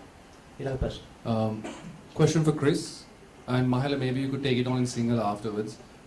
Chris, building up to this World Cup, there were 2 T20 World Cups that the team was preparing for, and this was something that even England struggled with in terms of getting their players geared up for ODI cricket when everything is sort of geared to the 20-over game. Now, with Sri Lanka missing out on the Champions Trophy in 2025, this problem is going to arise again in 4 years' time, where we're going to have 2 T20 World Cups and then the 50-over World Cup shortly after. So the question is, how do you plan to kind of mitigate that, and going forward, how are you going to prepare the players? Because clearly the 50-over game has changed drastically from 2019 to now.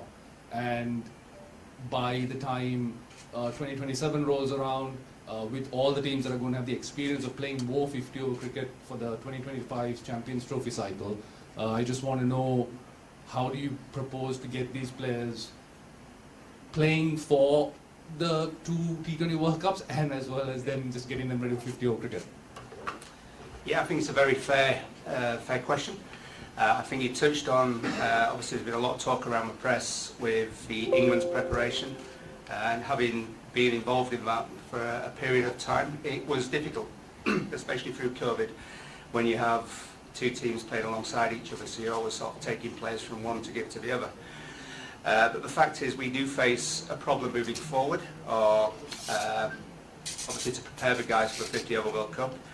And I think, again, that comes down to obviously planning, start and work backwards. What do we need to put into these gaps? Can we get bilateral series that we can get players more experience in 50-over cricket, and obviously keep these guys together, get them playing more cricket together, and obviously upskilling them along the way. So by the time they do get there, as a unit, they're very strong, and they're well prepared to go out there and put their best foot forward for Sri Lanka, obviously in the World Cup.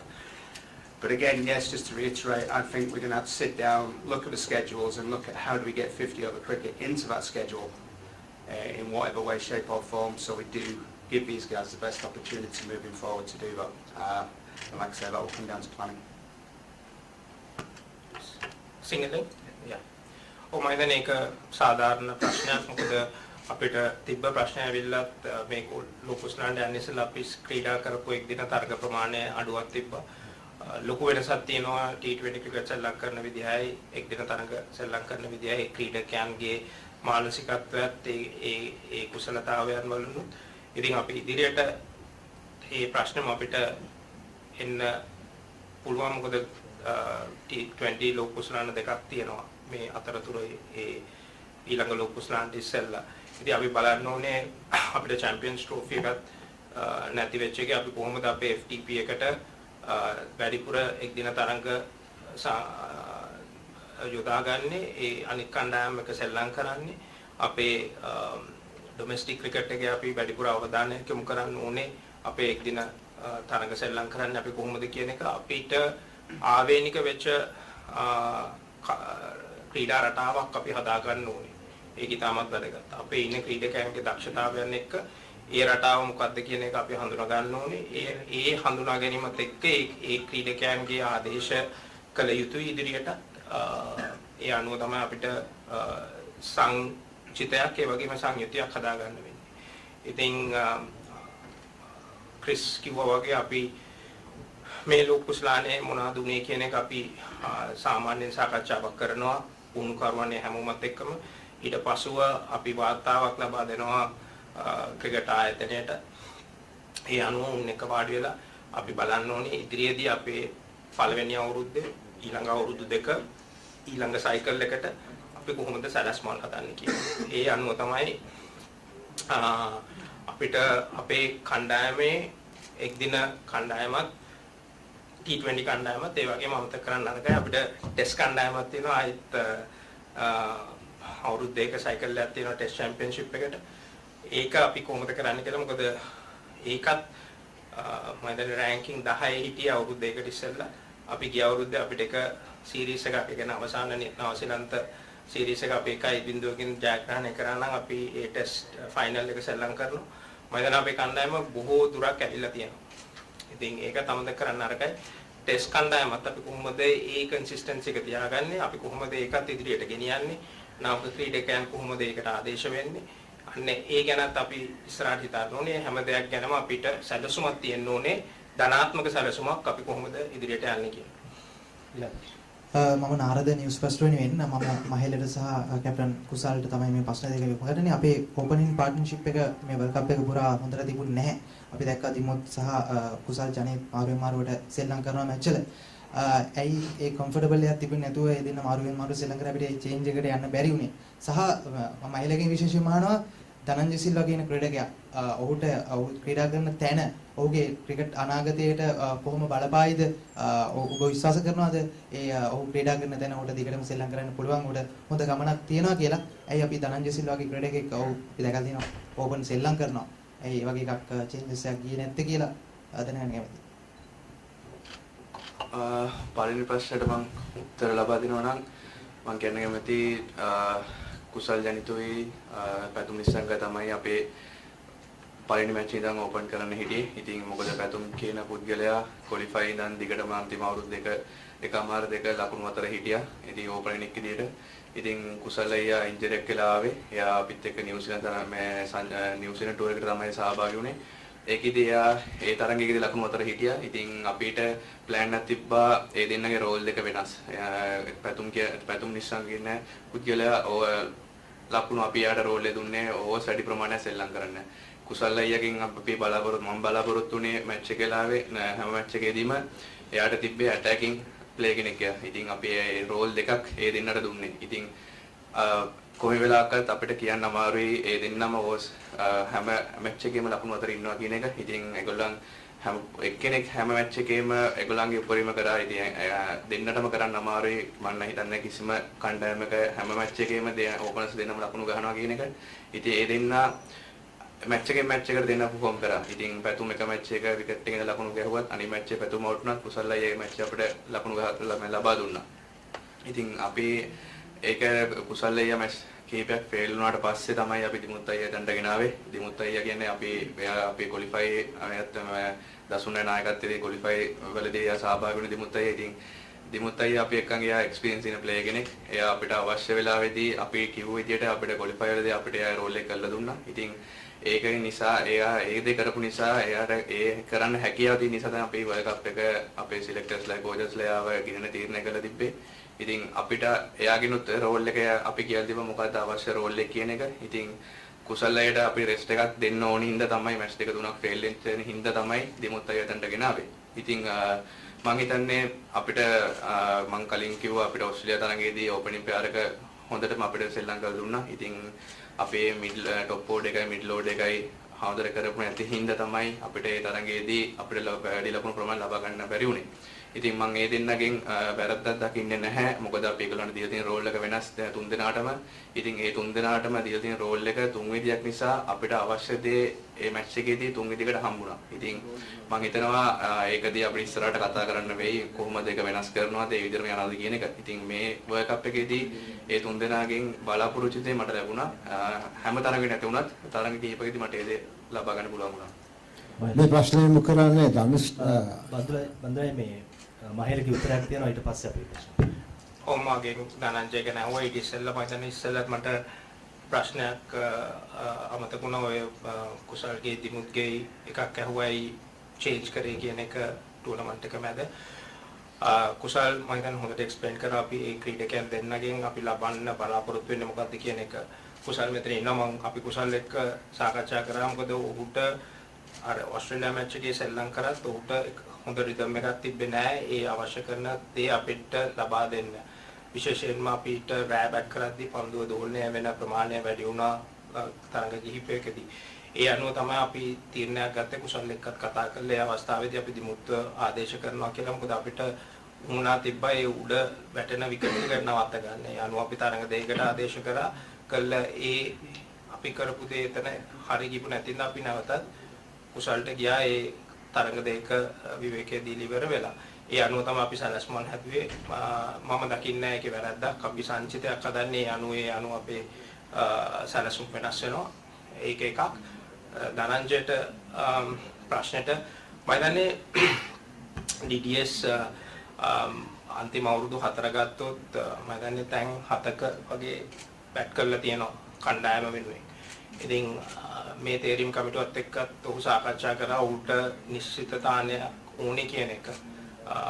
ඒකෙන් තමයි උන්ගෙන් වැඩිපුර ප්‍රයෝජනයක් ගන්න පුළුවන්. ඒ අනුව තමයි අපි සාකච්ඡා කළා මොකද අපිට ආරම්භක පිටිකරුවන් මැද පෙළට අපිට හොඳ ස්ථාවර පිටිකරුවන් කීප දෙනෙක්ම ඉන්නවා. ඒක අපිට තිබ්බ ગેප් එක අපිට තිබ්බ ඒ එක්ස්පීරියන්ස් ප්ලේයර් කෙනෙක්ගෙන් ගන්න ඕන ગેප් එක තිබ්බේ නම්බර 6 ස්ථානයේ. ඒ අනුව තමයි මම හිතන්නේ ධනංජයට ඒ රෝල් එක අන්තිම මාස 6 8 වගේ දුන්නේ අපිට මේ දේ කරලා දෙන්න කියලා. මම හිතන්නේ මේ තරඟාවලියේදී ඔහු යම් කිසි විදිහකට අසාර්ථක වුණාට ඔහුගෙන් ඒ කාර්යය අපිට හොඳටම ලැබුණා මාස 6 ඇතුළත. මොකද ඔහු පන්දු යවන්නෙක් විදිහට අපිට තාමත් වැදගත් කාර්යයක් කරනවා අපේ 5 වෙනි 6 වෙනි පන්දු යවන්න විදිහට. ඒ අනුව ඔහුගේ අත්දැකීම් එක්ක තමයි මේ දේ කරන්න උනේ. මම දන්නවා ඔබ අහපු ප්‍රශ්නේ සංගවණු අර්ථයක් තිබ්බේ ඇයි ඔහුව මේ ආරම්භක පිටිකරුවෙක් විදිහට සෙල්ලම් නොකර කියන එක. ධනංජය අන්තිමට ආරම්භක පිටිකරුවෙක් විදිහට සෙල්ලම් කරලා තියෙන අවුරුදු 4කට විතර ඉස්සෙල්ලා. ඒ රෙකෝඩ් එක තමයි තියෙන්නේ. ඒක කරලා තියෙන්නේ මේ වෙලාවේ ක්‍රීඩකයන් හිටපු නැති හින්දා ආදේශකයක් විදිහට.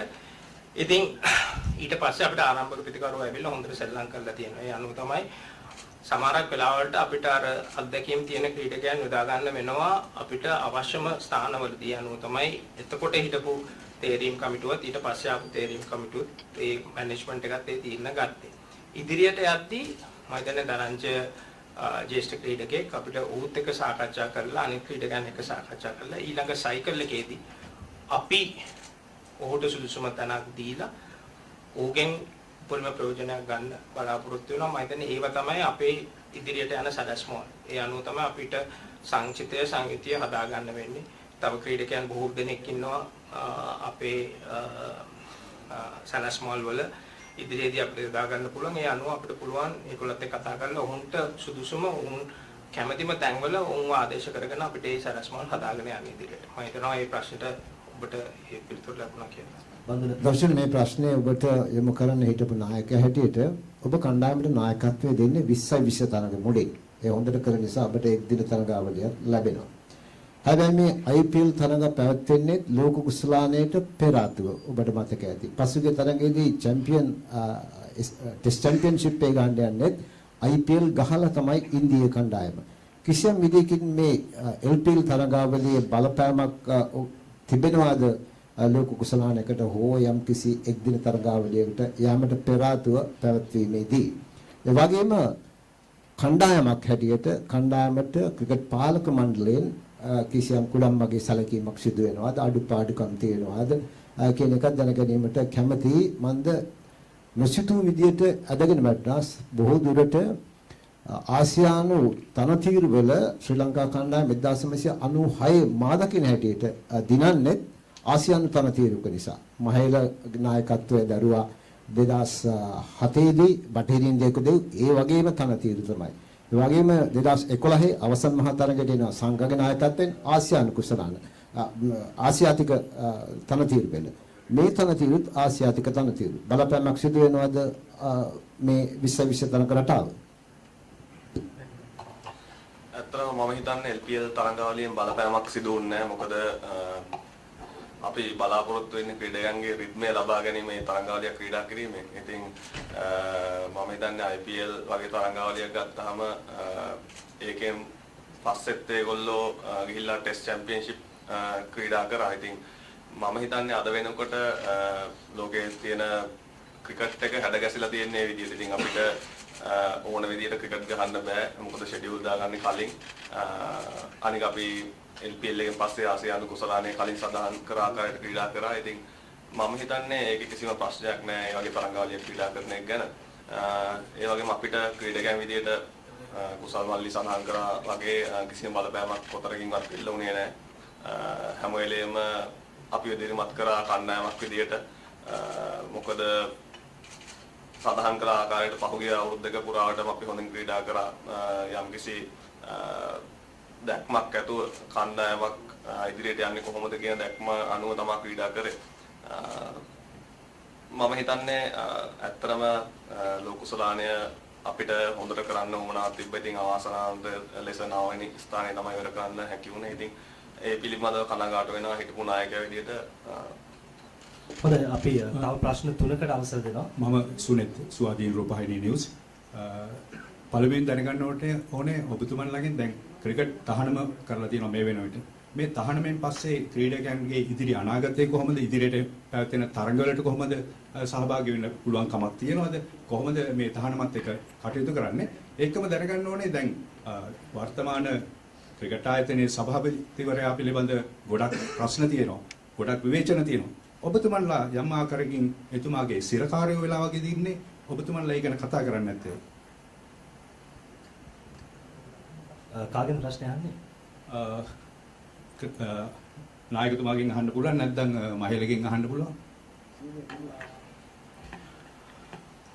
මම හිතන්නේ අපි කාගේවත් සිරකාරයෝ නෙමෙයි. ඒක පළවෙනියෙන් කියන්න ඕනේ. මම හිතන්නේ ක්‍රීඩකයන් විදිහට කණ්ඩායමක් විදිහට මම හිතන්නේ ඉදිරිය ගැන අපිට කිසිම පාලනයක් නැහැ මොකද්ද වෙලා තියෙන්නේ කියලා. ඉතින් අපි හිතනවා මුදුරු අනාගතය කියන්නේ බොහොමත්ම ඉක්මනින් මේ තහනම නැති වෙලා ක්‍රීඩකයන්ට නැවත ජාත්‍යන්තර ක්‍රීඩා කරන්න හැකියාව ලැබෙයි කියලා. ඉතින් ඒ ගැන හිතලා අපිට තියෙන්නේ අපේ සැලැස්මවල ඉදිරියට අපි කොහොමද කරන්නේ, ක්‍රීඩකයන් කොහොමද ඉදිරියේදී Tamanගේ වැරදි හදාගෙන ඉදිරියට යන්නේ කියන එක විතරයි අපිට මේ වෙලාවේ අපිට පාලනය කරන්න පුළුවන් තියෙන්නේ. ක්‍රිකට් පාලක මණ්ඩලය හෝ වෙනත් අයගේ ප්‍රශ්න මේ ක්‍රීඩකයන්ටවත් අපිටවත් අදාළ නැහැ. මොකද අපි පරිපාලනයේ කට්ටිය නෙමෙයි. මම හිතන්නේ අපිට තියෙන්නේ අපිට පාලනය කරන්න පුළුවන් ඇවිල්ලා ක්‍රීඩකයන්ගේ කුසලතාවයන් ඉදිරියේදී කොහොමද ගෙනියන්නේ. ඒ වගේම ලංකාවේ ක්‍රිකට්, ඒ කියන්නේ අපි ක්‍රිකට් වලින් අපි මොනවද හදාන්න ඕනේ සැලැස්මල් අපි ඉස්සෙල්ලා කතා කරපු වැරදි අපි කොහොමද හදාගන්නේ, අපිට මේ අත්දැකීම අපි කොහොමද ඉදිරියට යොදාගන්නේ හරි දේ කරන්න. අන්න එතනට තමයි අපි අපේ මනසත් අපේ වගකීමක් තියෙන්නේ. අනිත් දේවල් අපිට කිසිම පාලනයක් නැහැ. මම හිතනවා ඒ පරිපාලන කටයුතු ඒගොල්ලන් ඒ දේවල් කරයි කියලා. ඊළඟ ප්‍රශ්න. මම සම්පත් දිසානායක BBC සිංහල සේවයේ මගේ පළවෙනි ප්‍රශ්නය යොමු වන්නේ නායක කුසල් මෙන්ඩිස්ට. ශ්‍රී ලංකාව කියන්නේ ඕනෑම වෙලාවක තරගයක් උඩියට ගුරු කරන්න පුළුවන් කණ්ඩායමක් බව ඉතිහාසයේ පෙන්වලා තියෙන ඕනෑම කණ්ඩායමකට එරෙහිව. නමුත් මේ වන විට ඉන්දියාවට එරෙහිව යම්කිසි පසුගාමී බවක් තියෙන්නේ. යම්කිසි විදිහකින් ඉන්දිය බීතිකාවක් අපේ කණ්ඩායමට තියෙනවද කියලා මම පළවෙනිට ඔබගෙන් දැනගන්න කැමතියි. ඒත් එක්කම ඊළඟ ප්‍රශ්නය මහේල ජයවර්ධනට යොමු කරන්න කැමතියි. ඔබ සඳහන් කරා මේ දුර්වල කුසලතා අපිට තියෙන කණ්ඩායමත් එක්ක තියෙන කුසලතාවත් එක්ක තමයි යන්නේ කියලා. එතකොට යම් විදිහකින් අපි මේ තරඟාවට අවතීර්ණ වෙන නවක ක්‍රීඩකයෝ විශාල පිරිසක් එක්ක මැතිව්ස් පසුව තමයි කණ්ඩායමට එක්වන්නේ. ඉතින් අපේ යූත් පොලිසි එකේ යම් විදිහකින් අසාර්ථක වුණාද කියලා ඔබ හිතනවාද කියලා මම දැනගන්න කැමතියි. තව නවක ක්‍රීඩකයෝ පමණක් යොදා ගැනීම අසාර්ථක වුණාද කියලා. ස්තුතියි. ඇත්තටම ඉන්දියාවත් එක්ක අපි ශ්‍රී ලංකාවේදී අපි මෑත කාලේ තරඟ කීපයක් සෙල්ලම් කරා. ඉතින් අපි ඒෂියා කප් එක කලින් අපි ඉන්දියාවත් එක්ක ඒගොල්ලන්ගේ රටේ ඒගොල්ලෝ අපි වන් ඩේ කීපයකයි T20 තරඟ කීපයක සෙල්ලම් කරා. ඉතින් අපි මම හිතන්නේ T20 තරඟ අපි ඒගොල්ලන්ට සෙල්ලම් කරද්දී අපි හොඳින් තරඟ සෙල්ලම් කරා. අපි ෆස්ට් මැච් එකකින් අපි එක ඒගොල්ලන් එක අපි එක තමයි ජයග්‍රහණය කරේ. ඉතින් මම හිතන්නේ අපි ඒෂියා කප් එකේ වර්ල්ඩ් කප් එකට එද්දී තමයි පසුබෑමක් උනේ ඉන්දියන් කණ්ඩායමට අපි අඩු ලකුණු ප්‍රමාණය ලබා ගත්ත නිසා තමයි මේ හැමෝම දැන් ඒ ගැන පොඩ්ඩක් කතා වෙන්නේ. ඉතින් අපි පෙන්නුවා අපි ඒෂියා කප් එකක් සෙල්ලම් කරා ඩුබායි වල. ඉතින් අපි ඒකෙත් ඒගොල්ලන්ගේ ෆුල් ටීම් එකම සෙල්ලම් කරේ මේ වගේම. ඉතින් අපි ඒගොල්ලන්ට ඒක සෙල්ලම් කරා අපි ඒගොල්ලන් කම්ප්ලීට් කරා. ඉතින් ඒකදී අපි මෙහෙදී ආවට පස්සේ ඊට පස්සේ ඒගොල්ලන් එක් දින තරඟයේදී තරඟවලදී ඉන්දියාව කියන කණ්ඩායම ටිකක් අනිත් කණ්ඩායමත් බලද්දී සෑහෙන හොඳ හරිය කියන්න වෙනවා අපිට ඒ දේවල් අපි අනිත් ටීම් එක සෙල්ලම් කරනවා නම් අපේ ඉම්ප්‍රූව් වෙන්න සෑහෙන දේවල් තියෙනවා. ඉතින් අපි ඒවත් එක්ක ඉස්සරහට බලනවා මොන විදිහටද තරඟ ජයග්‍රහණය කරන්න කියන එක.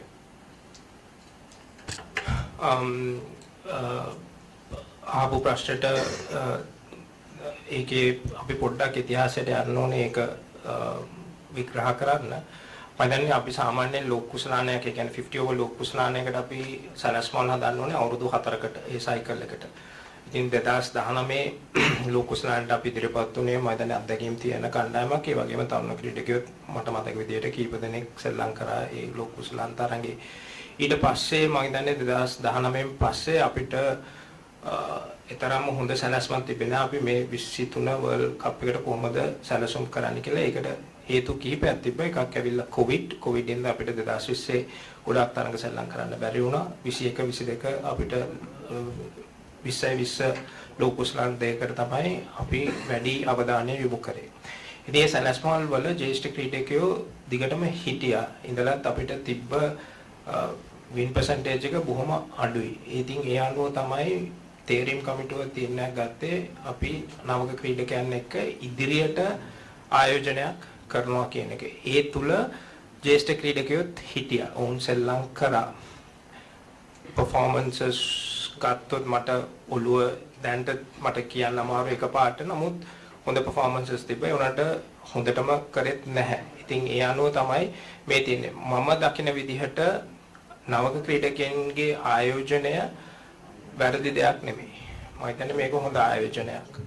මොකද මේ දක්ෂ ක්‍රීඩකයෝ අපි ගත්තොත් අපි 20ට අපි තෝරගත්තු කණ්ඩායම ඔක්කොම ක්‍රීඩකයන් ගත්තොත් අවුරුදු 25ට අඩු ක්‍රීඩකයන් ඉන්නේ. විශේෂයෙන්ම අපේ පන්දු යවන බලෑනියේ ජ්‍යෙෂ්ඨ ක්‍රීඩකයෝ දෙන්නෙක් කරගෙන අනිත් ඔක්කොම අඩු වයසෙන් ඉන්නේ. ඉතින් ඒගොල්ලන්ට ලොකු හොඳ අනාගතයක් තියෙනවා. ඒ වගේමයි පිටිකරණය දියුණු වෙන්න ඕනේ. කවදාක්වත් youth policy එක කියලා අපි මේව කරාම කොයිම වෙලාවකත් මේ කණ්ඩායම බලුවත් පෙනේ එහෙම youth කියලා ඔක්කොමලම තරුණ ක්‍රීඩකයෝ නෙමෙයි. ජ්‍යෙෂ්ඨ ක්‍රීඩකයෝ අත්දැකීම් තියෙන ක්‍රීඩකයොත් එක්ක සමතුලිතතාවයක් තියෙනවා. හැබැයි වැඩි ප්‍රමාණයක් ආයෝජනයේ තියෙන්නේ තරුණ ක්‍රීඩකයන්ට, අලුත් ක්‍රීඩකයන්ට. මම ඒකේ වැරද්දක් දකින්නේ නැහැ. මම ඉස්සෙල්ලා කිව්වා වගේ ඒක සැලැස්මක් එක්ක කරපු ආයෝජනයක්. මම හිතන්නේ ඒක හොඳ ආයෝජනයක්. මගේ තියෙන ක්‍රිකට් දැනුම අනුව ඕන එක්කෙනෙක්ට විවිධ මත දරන්න පුළුවන්. ඒක සාධාරණ හේතුවක්. නමුත් තීරණයක් ගත්තන් පස්සේ අපි ඒකට අනුව සැලැස්මවල් හදලා ඉදිරියට යන්න ඕනේ. මම හිතන්නේ මට ලොකු බලාපොරොත්තුවක් තියෙනවා මේ කණ්ඩායමත් එක්ක අපිට හොඳ ජයග්‍රහණ ඉදිරියේදී ලබා ගන්න පුළුවන් කියලා. ඒකට අපිට සෑහෙන මහන්සියට වැඩ කරන්න ඕනේ. එහෙම වැඩ කරොත් හැමෝම ඒ ඩිසිප්ලින් එක තිබ්බොත් විශේෂයෙන්ම මම ක්‍රීඩකයන්ගේ පැත්තෙන් මම හැමදෙස්සෙම කියන දෙයක් ඒගොල්ලන්ට තමයි ඒකේ පාලනය තියෙන්නේ. ඒගොල්ලන්ට ඒ දේ කරගන්න පුළුවන් නම් මේ කණ්ඩායමෙන් අපිට හොඳ දේවල් ඉදිරියේදී දැක ගන්න පුළුවන්. ඉතින් ඒක ප්‍රශ්න. කුසල් ඔයා මාධ්‍ය හමුවේදී විරාට් කොහ්ලිගේ ශතකය සම්බන්ධයෙන් අහපු ප්‍රශ්නයට දීපු පිළිතුර ගොඩක් කතා බහකට ලක් වුණා. අපි දැකපු විදිහට ඔයා ඉන්දියා තරගයේ පරාජයත් එක්ක එතන ලොකු පීඩනයක සහ ඒ වෙලාවේදී අනපේක්ෂිත ප්‍රශ්නයක් ඔයාට යොමු වුණා. මම කැමතියි එතනදී ඔයා ඒ පිළිතුර දෙන්න හේතුව දැනගන්න සහ ඒ වගේම අපි දකිනවා සමාජ මාධ්‍යවල විවේචනයන් තියෙනවා. ඒක තරඟ පරිදිනකොට ඕන තරම් විවේචනයන් වෙනවා. හැබැයි සැලසුම් සහගත විදිහට සමහර ක්‍රීඩකයන් කිහිප දෙනෙක් ඉලක්ක කරගෙන විවිධ දැවන්ත අපහාසයන් වගේ ක්‍රීඩකයන් විවේචනයට ලක් කිරීම, නිර්දය විවේචනයට ලක් කිරීමක් සිද්ධ වෙනවා. මේක කණ්ඩායමක් විදිහට ක්‍රීඩකයන් විදිහට ඔයාලට මොන විදිහකට බලපෑමක් සිදු කරනවද තරඟවලට යද්දි කියන එකත් මහලයගෙන් මම දැනගන්න කැමතියි. මේ ක්‍රීඩකයෝ කියන්නේ ලෝකේ ඉස්සරහට යනකොට අපේ රට නියෝජනය කරන තානාපතිවරු. එතකොට ඔවුන් මාධ්‍යයට කතා කරන විදිහ සහ ඔවුන්ගේ පෞරුෂත්වයේ කියන එක රටකට ඉතාමත්ම වැදගත් වෙනවා. දැන් මේ බොහෝ ක්‍රීඩකයෝ සාමාන්‍යයෙන් වයස අවුරුදු 18 19 වෙද්දී ක්‍රිකට් පාලක මණ්ඩලයේ යටතේ ඔවුන් හැදෙන්නේ වැඩින්නේ. එතකොට ඔවුන්ට මේ මාධ්‍ය වලට කතා කිරීම මේ sannivedanaya පිළිබඳව යම් පුහුණුවක් සිදු කරනවාද? එහෙමත් නැත්නම් එහෙම දෙයක් නැත්නම් මේක සිදු කිරීම අවශ්‍යයි කියලා ඔබ හිතනවාද? මේ ශ්‍රී ලංකා ක්‍රිකට් සැලසුම් කිරීමේදී ඔබ ඒ පිළිබඳව මොන වගේ අවධානයක්ද යොමු කරලා තියෙන්නේ කියන කාරණේ දැනගන්න කැමතියි. ඇත්තටම එදා මම එතනට අපි ගියේ මුලින්ම ප්‍රැක්ටිස් වලට. ඉතින් ප්‍රැක්ටිස් වලට ගියාට පස්සේ මට ප්‍රෙස් එක තිබ්බා. මට කලින් කියලා තිබ්බා ප්‍රෙස් එක තියෙනවා කියලා.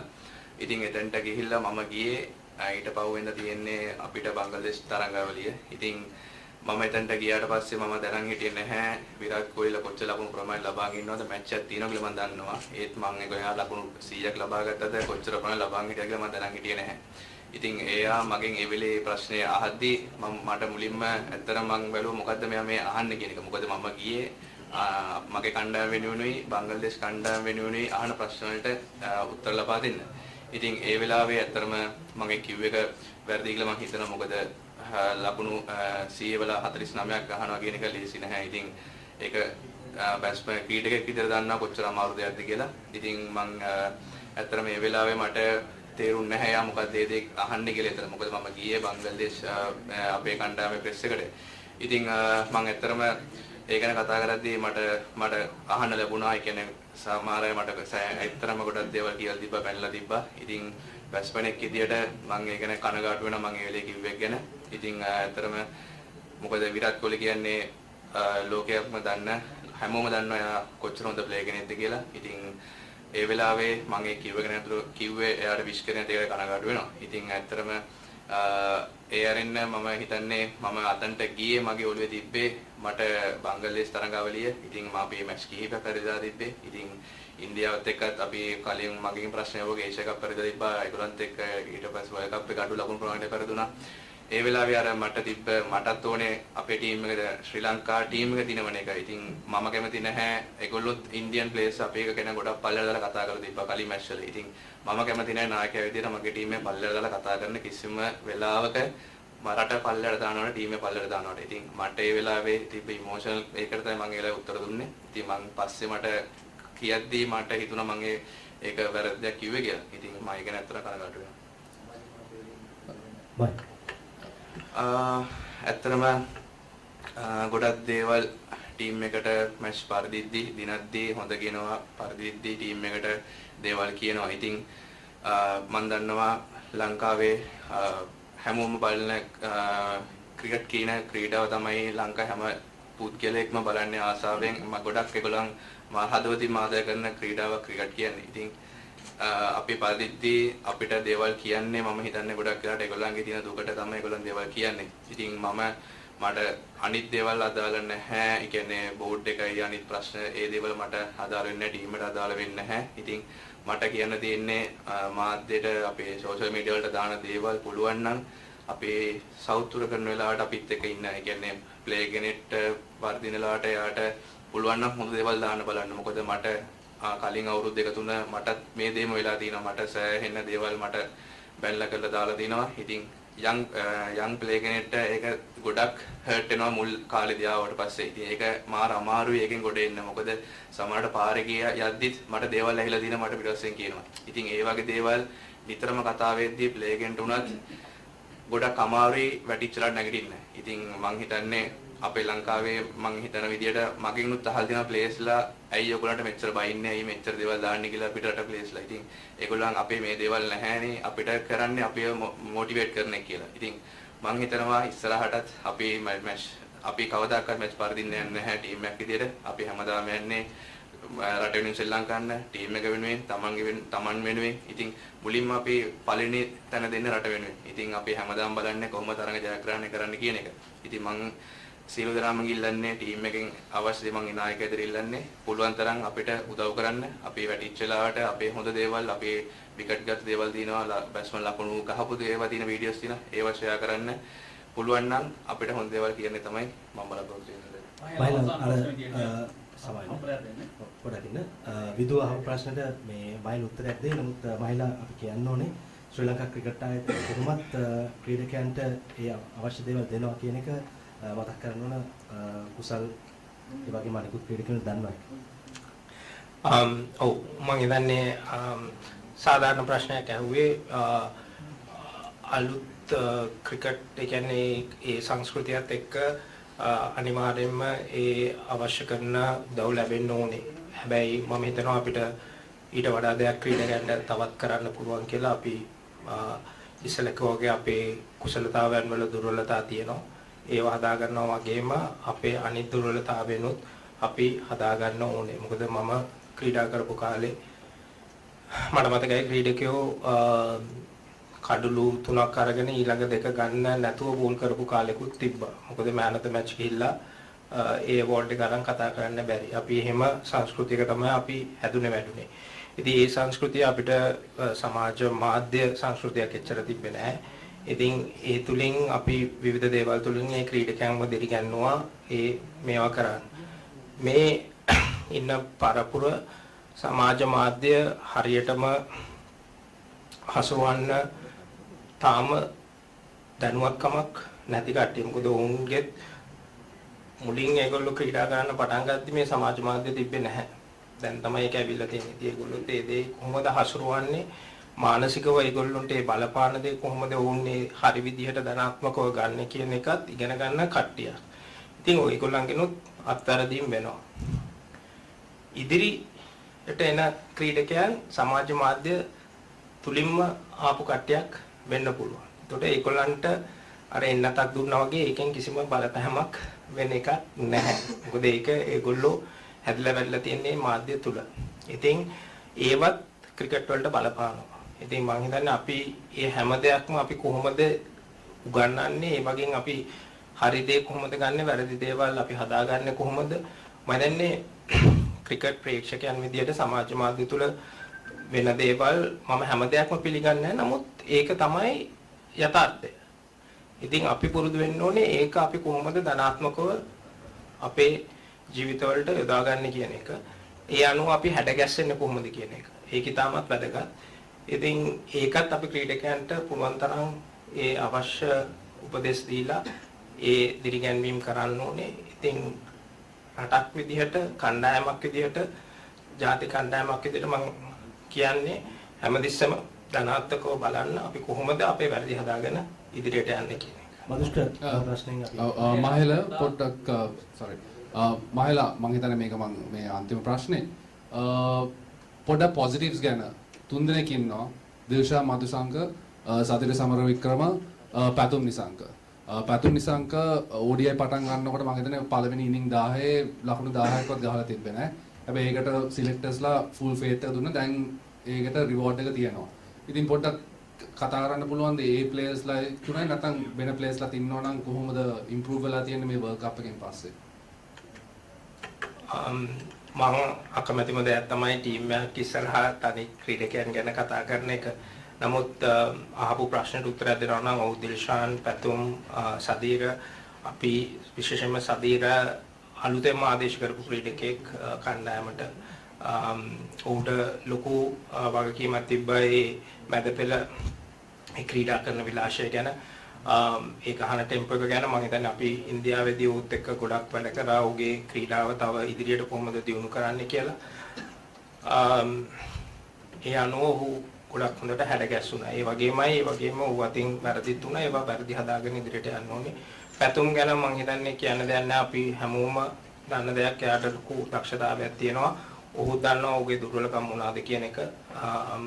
50ව ගහලා මදි 100ව ගහන්න ඕනේ කියන එක. ඒ ගැන අපි කතා කරලා තියෙනවා. දිල්ෂාන් ගැන කියනවා නම් තරුණ ක්‍රීඩකයෙක් විදිහට ඔහුට තියෙන පෞරුෂත්වය ඉතාමත් වැදගත්. ඒ දක්ෂතාවය තවත් ගොඩක් ඉදිරියට යන්න පුළුවන් ක්‍රීඩකයෙක් අපි බලන්න ඕනේ ඉදිරියේදී ඔහුව හදාගන්න කියලා. ඒ වගේම අනිත් ක්‍රීඩකයන්නුත් අපිට කණ්ඩායමක් විදිහට අපි මෙච්චර ගමනක් ඉදිරියට ඇවිල්ලා තියෙන්නේ උන් හැමෝගෙම දක්ෂතා එක්ක. එකම දේ තියෙන්නේ දක්ෂතාවල කන්සිස්ටන්සි එකක් නැති එක. ඒක තමයි අපි හදාගන්න ඕනේ. ඉතින් මම හිතන්නේ ක්‍රීඩකයෝ තේ දේ දන්නවා. අපි කොහොමද ඉදිරියට යන්න ඕනේ කියන එක. ජ්‍යෙෂ්ඨ ක්‍රීඩකයෝ වෙලා ඉන්නවා. තරුණ ක්‍රීඩකයන් විදිහට ආපු කට්ටියක්. ඒ කියන්නේ කුසල්, දසුන්, චරිත්, DDS ඒ වගේම ජ්‍යෙෂ්ඨ ක්‍රීඩකයෝ ඉන්නවා. තව පන්දියවන්න ඉන්නවා. කසුන් ඒ වගේම දුෂි මේ හැමෝන්ටම ලොකු වගකීමක් තියෙනවා. මම හැමතිස්සෙම කියන එකක් තමයි ලොකු වගකීමක් තියෙනවා මේ කණ්ඩායම තුල ඔවුන්ගේ සංස්කෘතියක් හදන එක. ඒකට කියනවා ටීම් කල්චර් එකක් කියලා. ඒ වගකීම තියෙනවා මේ හැම ක්‍රීඩකයෙක්ටම. ඒ කල්චර් එක ඒ සංස්කෘතිය හදන්න ඕනේ ඔවුන්. ඒක කාටවත් කරන්න බැරි දෙයක්. ඒ පරිණතභාවයේ ඒ දිනන ආකල්පත් එක්ක ඒ ටීම් කල්චර් එක ඒ සංස්කෘතිය හදන්න ඕනේ මේ ක්‍රීඩකයන්. ඉතින් ඔවුන්ට තියෙන ලොකුම චැලෙන්ජ් එක ඒ කල්චර් එක හදන එක. අපි මම ඉගෙන ගත්ත දෙයක් තමයි culture precedes strategy කියන එක. ඒ කියන්නේ ටීම් කල්චර් එක කණ්ඩායම් සංස්කෘතිය සැලැස්මකට වඩා වැදගත් කියන එක. ඒ සංස්කෘතිය තියෙනවා නම් ටීම් ස්ට්‍රැටජි එක එක්සිකියුෂන් එක හරි ලේසි අපිට කරන්න. ඉතින් අපිට පුළුවන් නම් ඒ සංස්කෘතිය මේ කණ්ඩායම තුල හදන්න ඒ දිනන ආකල්පත් එක්ක අපිට බොහෝ දුරක් යන්න පුළුවන්. අවසාන ප්‍රශ්නය. අවසාන ප්‍රශ්නේ මහේල ඔබට යොමු කරන්නේ දැන් අපි ටීම් එක යවන්නේ ලෝක වාර්තා කියලා දෙවියන් නෙමෙයි. බංග්ලාදේශ ටීම් එකත් එක්ක ප්ලේ කරද්දී ක්‍රීඩකයා යනවා ක්‍රීඩාංගණයට. ඔහු විනාඩි 3ක් ඇතුළත දෙකක් ඇතුළත යන්න බැරි හින්දා දැවි ගියා. නමුත් ඔහු ප්‍රකාශ කරන්නේ ඔහුගේ හෙල්මට් එක බෙල්ට් එක කැඩලාලු හදාගන්න බැරි වුණා. දැන් ඔබ පුහුණු කරන්නේ හෙල්මට් එක ග්‍රවුන්ඩ් එකට ගිහිල්ලා තද කරගන්නද එහෙම නැත්නම් කලින් සූදානම් වෙලා යන්නද? ඒ මේවා හොයලා බලන්නේ නැත්තේ. ඒවා නේද තියෙන ෆෝල්ට්. මම හිතන්නේ ක්‍රීඩකයෙක් මැදට යන්නේ හෙල්මට් එක ස්ට්‍රැප් එක කැඩේ කියලා හිතලා. මම හිතන්නේ ඇන්ජිගේ අතින් පොඩි වැරද්දක් වුණා. ඒ කියන්නේ ඌට එතනට යන්න තියෙන කාලය අනුව පොඩි වැරද්දක් නෙමෙයි. එයා පොඩ්ඩක් ඉන්න මම ප්‍රශ්නය අහුවනේ මට උත්තර දෙන්න. පොඩි වැරද්දක් වුණා. එයාට ඒ කාලය ඒ කියන්නේ විනාඩි දෙකක් තියෙද්දි ඒක තප්පර 30කට වෙනකන් යන එක. ඒක සමානයේ අපි ඇඳුම් අදිද්දී ග්ලව් එකක් වටනොත් ආයෙත් අරගෙන ඇඳගෙන එහෙම යන්න ඕනේ. ඒ වුණත් අපි වීඩියෝ පටිනේ මොකද මම ගිහිල්ලා පෞද්ගලිකව ඒක චෙක් කරා. මම මේ TV බස් එකට ගිහිල්ලා ඒගොල්ලන්ගෙන් ඔරිජිනල් වීඩියෝ එක අරගෙන මම චෙක් කරා. ඇන්ජි ගිහිල්ලා ස්ටාන්ස් එකට ගද්දී එයාට තව තප්පර 5ක 6ක කාලයක් තිබ්බා. එහෙම එකක් තියෙද්දී equipment malfunction. ඒ කියන්නේ තමන් පළඳින ආවරණේ මොකක් හරි මේකක් වුණොත් අම්පයර්ස්ලාට වගකීමක් තියෙනවා. ඒක common sense. ඒක replace කරන්න දෙන්න. මොකද ඔහු එතනට යද්දී ඔහුට ඒ කාලය තිබ්බේ හින්දා. ඉතින් ඒක අනුව අපි report එකක් දුන්නා. ICC එක අපි අම්පයර්ස්ලාට ගිහිල්ලා මැච් එක ඉවරලා කතා කරා. ඔවුන් ඒ ගැන ඒ තප්පර 5ක් තිබ්බ එක ගැන උනුත් පිළිගත්ත එක. ICC rule book එකේ තියෙනවා protective gear එක හරි important කියන එක. ඒ කියන්නේ විශේෂයෙන්ම හෙල්මට් එක. ඉතින් එහෙම එකක් නැතුව සෙල්ලම් කරන්න බෑ. ඇන්ජි එතනට ගියේ හෙල්මට් එක කඩාගෙන නෙමෙයි එතනට ගිහිල්ලා තමයි ස්ට්‍රැප් එක කැඩුනේ. ඒක අවාසනාවන්ත දෙයක්. ඒ ස්ට්‍රැප් එක කැඩෙන වෙලාවෙත් ඇන්ජිට තප්පර 5ක කාලයක් තිබ්බා. ඉතින් ඒ අනුව දැන් අපි ඉදිරියේදී මමත් ක්‍රිකට් කමිටු එකේ ඉන්නවා ICC එකේ. අපි ඔක ගැන සාකච්ඡා කරන්න වෙනවා. ඒ වගේ වෙලාවක ඉදිරියේදී තරගයක වුණොත් මොකද්ද කරන්න කියන එක. ඒ අනුව ඒ changes ගෙනේ. දැන් අපි 2007 World Cup එකේ ෆයිනල් එක පරදිද්දී overs restriction ඒ changes වල වැරදි තිබ්බා. ඒ අනුව අපිට extra day එකක් තිබ්බෙත් නෑ සෙල්ලම් කරන්න කොහොමද කරන්න කියලා. ඒ අනුව තමයි ඉදිරියේදී දේවල් වෙනස් වුනේ. ඉතින් තරගයකදී වුණත් දෙයක් වුණාන් පස්සේ තමයි සාකච්ඡා කරලා බලන්න ඕනේ මේ දේවල් කොහොමද හරි විදිහට අපි ඉස්සරහට ගෙනියන්නේ කියන එක. මම හිතන්නේ ඒ සාකච්ඡා ඒ ICC එකෙන් එක කරයි. මම පෞද්ගලිකව ගන්න විදිහට එතන මිනිසුරුවන්ගෙන් වැරදි දෙයක් වුණා. උන්ට තිබ්බා ඇන්ජිට ඒ කාලය ලබා දෙන්න. බංග්ලාදේශ කැප්ටන්ටත් තිබ්බා මහත්මා ගතියක් පෙන්වන්න. නමුත් වෙච්ච දේ ඉවරයි. අපිටත් හොඳ අත්දැකීමක්. කණ්ඩායමක් විදියට අපි ඒ තැනට නොයවා අපි කොහොමද තරඟ ඉදිරියට සෙල්ලම් කරන්න කියලා. අපේ මාධ්‍යවේදී හිතවතුන්ගෙන් ප්‍රශ්න සෑහෙන ප්‍රමාණයක් යනවා. නමුත් කාලය දෙන්න පුළුවන් ප්‍රමාණය අවසන්. තව එකම එක ප්‍රශ්නයකට මම අවස්ථාව දෙනවා. හරි thank you. අන්තිම ප්‍රශ්නේ මම කැමතියි මේකට මහේල අයියයි තව ප්ලේයර් කෙනෙක්ගේ point of view එකෙන් කුසල් හරි දසුන් හරි උත්තර දෙනවා නම්. දැන් ICC වලින් අපිව සස්පෙන්ඩ් කරලා තියෙන්නේ. worst case scenario සමහර විට ශ්‍රී ලංකා ක්‍රිකට් බෑන් වෙයි, සමහර විට බෑන් වෙන එකක් නැහැ. හැබැයි දැනට තියෙන තත්ත්වේ ක්‍රීඩකයන් විදියට ක්‍රිකට් කණ්ඩායමේ ඉන්න කට්ටිය විදියට මොන විදිහේ බලපෑමක්ද වෙන්නේ? ඇත්තටම ඒ ගැන කතා කරොත් අපිට වෙච්ච දේ ගැන අපිට කන්ට්‍රෝල් කරන්න බෑ අපේ ක්‍රීඩකයන් විදියට. ඉතින් මං නායකයා විදියට ක්‍රීඩා මේ ටීමේ බලාපොරොත්තු වෙන්නේ අපිට ඉක්මනට බෑන්ඩ් එක අයින් වෙලා අපිට ප්‍රැක්ටිස් වලට පුහුණුවීම් වලට යන්න ලැබෙන එක. මොකද තව අන්ඩර් 19 වර්ල්ඩ් කප් එකක් තියෙනවා, ඒෂියා කප් එකක් තියෙනවා. ඉතින් ඒකටත් අපේ ඉන අන්ඩර් 19 ප්ලේයර්ස් ලා සහභාගී වෙන්න ඕන, ලෑස්ති වෙන්න ඕන. ඉතින් මම හිතන්නේ මේක අපේ ක්‍රිකට් කියන්නේ අපේ වෘත්තිය වෙලා තින්නේ සියලු දෙනාගේම. ඉතින් අපි මේක නොකර ඉන්නත් අපිටත් අමාරුයි. මොකද අපි පුරුදු නැහැ අපේ ගෙදරටලා ඉඳලා නිකන් ඉඳලා. ඉතින් අපිටත් ඕනේ හැමසම ප්‍රැක්ටිස් කරන්න, මේ දේවල් කරන්න. ඉතින් මම බලාපොරොත්තු වෙනවා නායකයා විදියට ඉස්සරහට අපිට මේක ඉක්මනටම බෑන්ඩ් එක අයින් වෙලා අපිට අවශ්‍ය දේවල් ටික අපි ප්‍රැක්ටිස් කරන ටික ආයෙ පටන් ගන්න පුළුවන් කියලා අපිට ලබන දොරටුවල් කිහිපයක් තියෙනවා. ඉතින් අපි ඒකට ලෑස්ති වෙනවා. මම බලාපොරොත්තු වෙනවා ඒ දේ ඉක්මනට වෙයිලා. තව දැන් මම අන්තිම වැඩ කියන්න කැමතියි. මම ටීම් එකේ සමාජික විදියට නායකයා විදියට අපි මේ වෙච්ච වර්ල්ඩ් කප් එකේ සියලුම දේ අපින් වෙච්ච අඩුපාඩු වල ප්‍රේක්ෂකයන් සමාව ඉල්ලනවා. ඉතින් මොකද මම බලාපොරොත්තු වෙන ඉස්සර තරඟවලදී තව අපිට තව වර්ල්ඩ් කප් දෙක තුනක් තියෙනවා. ඉතින් ඒකදී ටීම් එකේ සමාජික විදියට ඉස්සරහ තරඟවලදී ටීම් එකක් විදියට නැගිටලා මීට වඩා හොඳට අපි කලින් ක්‍රිකට් එක තිබ්බ ගන්නටම ඔයගොල්ලන් කියන විදියටම කලින් ක්‍රිකට් එක කොහොමද තිබ්බේ ඒ විදියටම ටීම් එකේ හැම දෙයක්ම බරපතල අරගෙන ටීම් එකේ හැම දෙයක්ම හොඳින් කරගෙන සහභාගී වෙන අපි සූදානම් වෙනවා. ඔව් ජයග්‍රහණයට පියවරු ගණනාවක් ඉන්නවා. නමුත් පරාජයට පියවරු නැහැ. නමුත් පරාජය තමයි ජයග්‍රහණයේ ආරම්භය, ජයග්‍රහණයේ පදනම. බොහොම ස්තුතියි අද දවසේදී මේ මාත් සැකච්ඡාවට සහභාගී වුණාට අපේ ක්‍රීඩකයන්ට පුහුණු කරවන්න ඒ වගේම මාධ්‍යවේදී ඔබ සමග බොහොම ස්තුතියි. අපේ පුංචි දෙපැන් සංග්‍රහය සංවිධානය කරලා තිබෙනවා. ඒ අය පුදුම නැටට ආරාධනා කරනවා. බොහොම ස්තුතියි.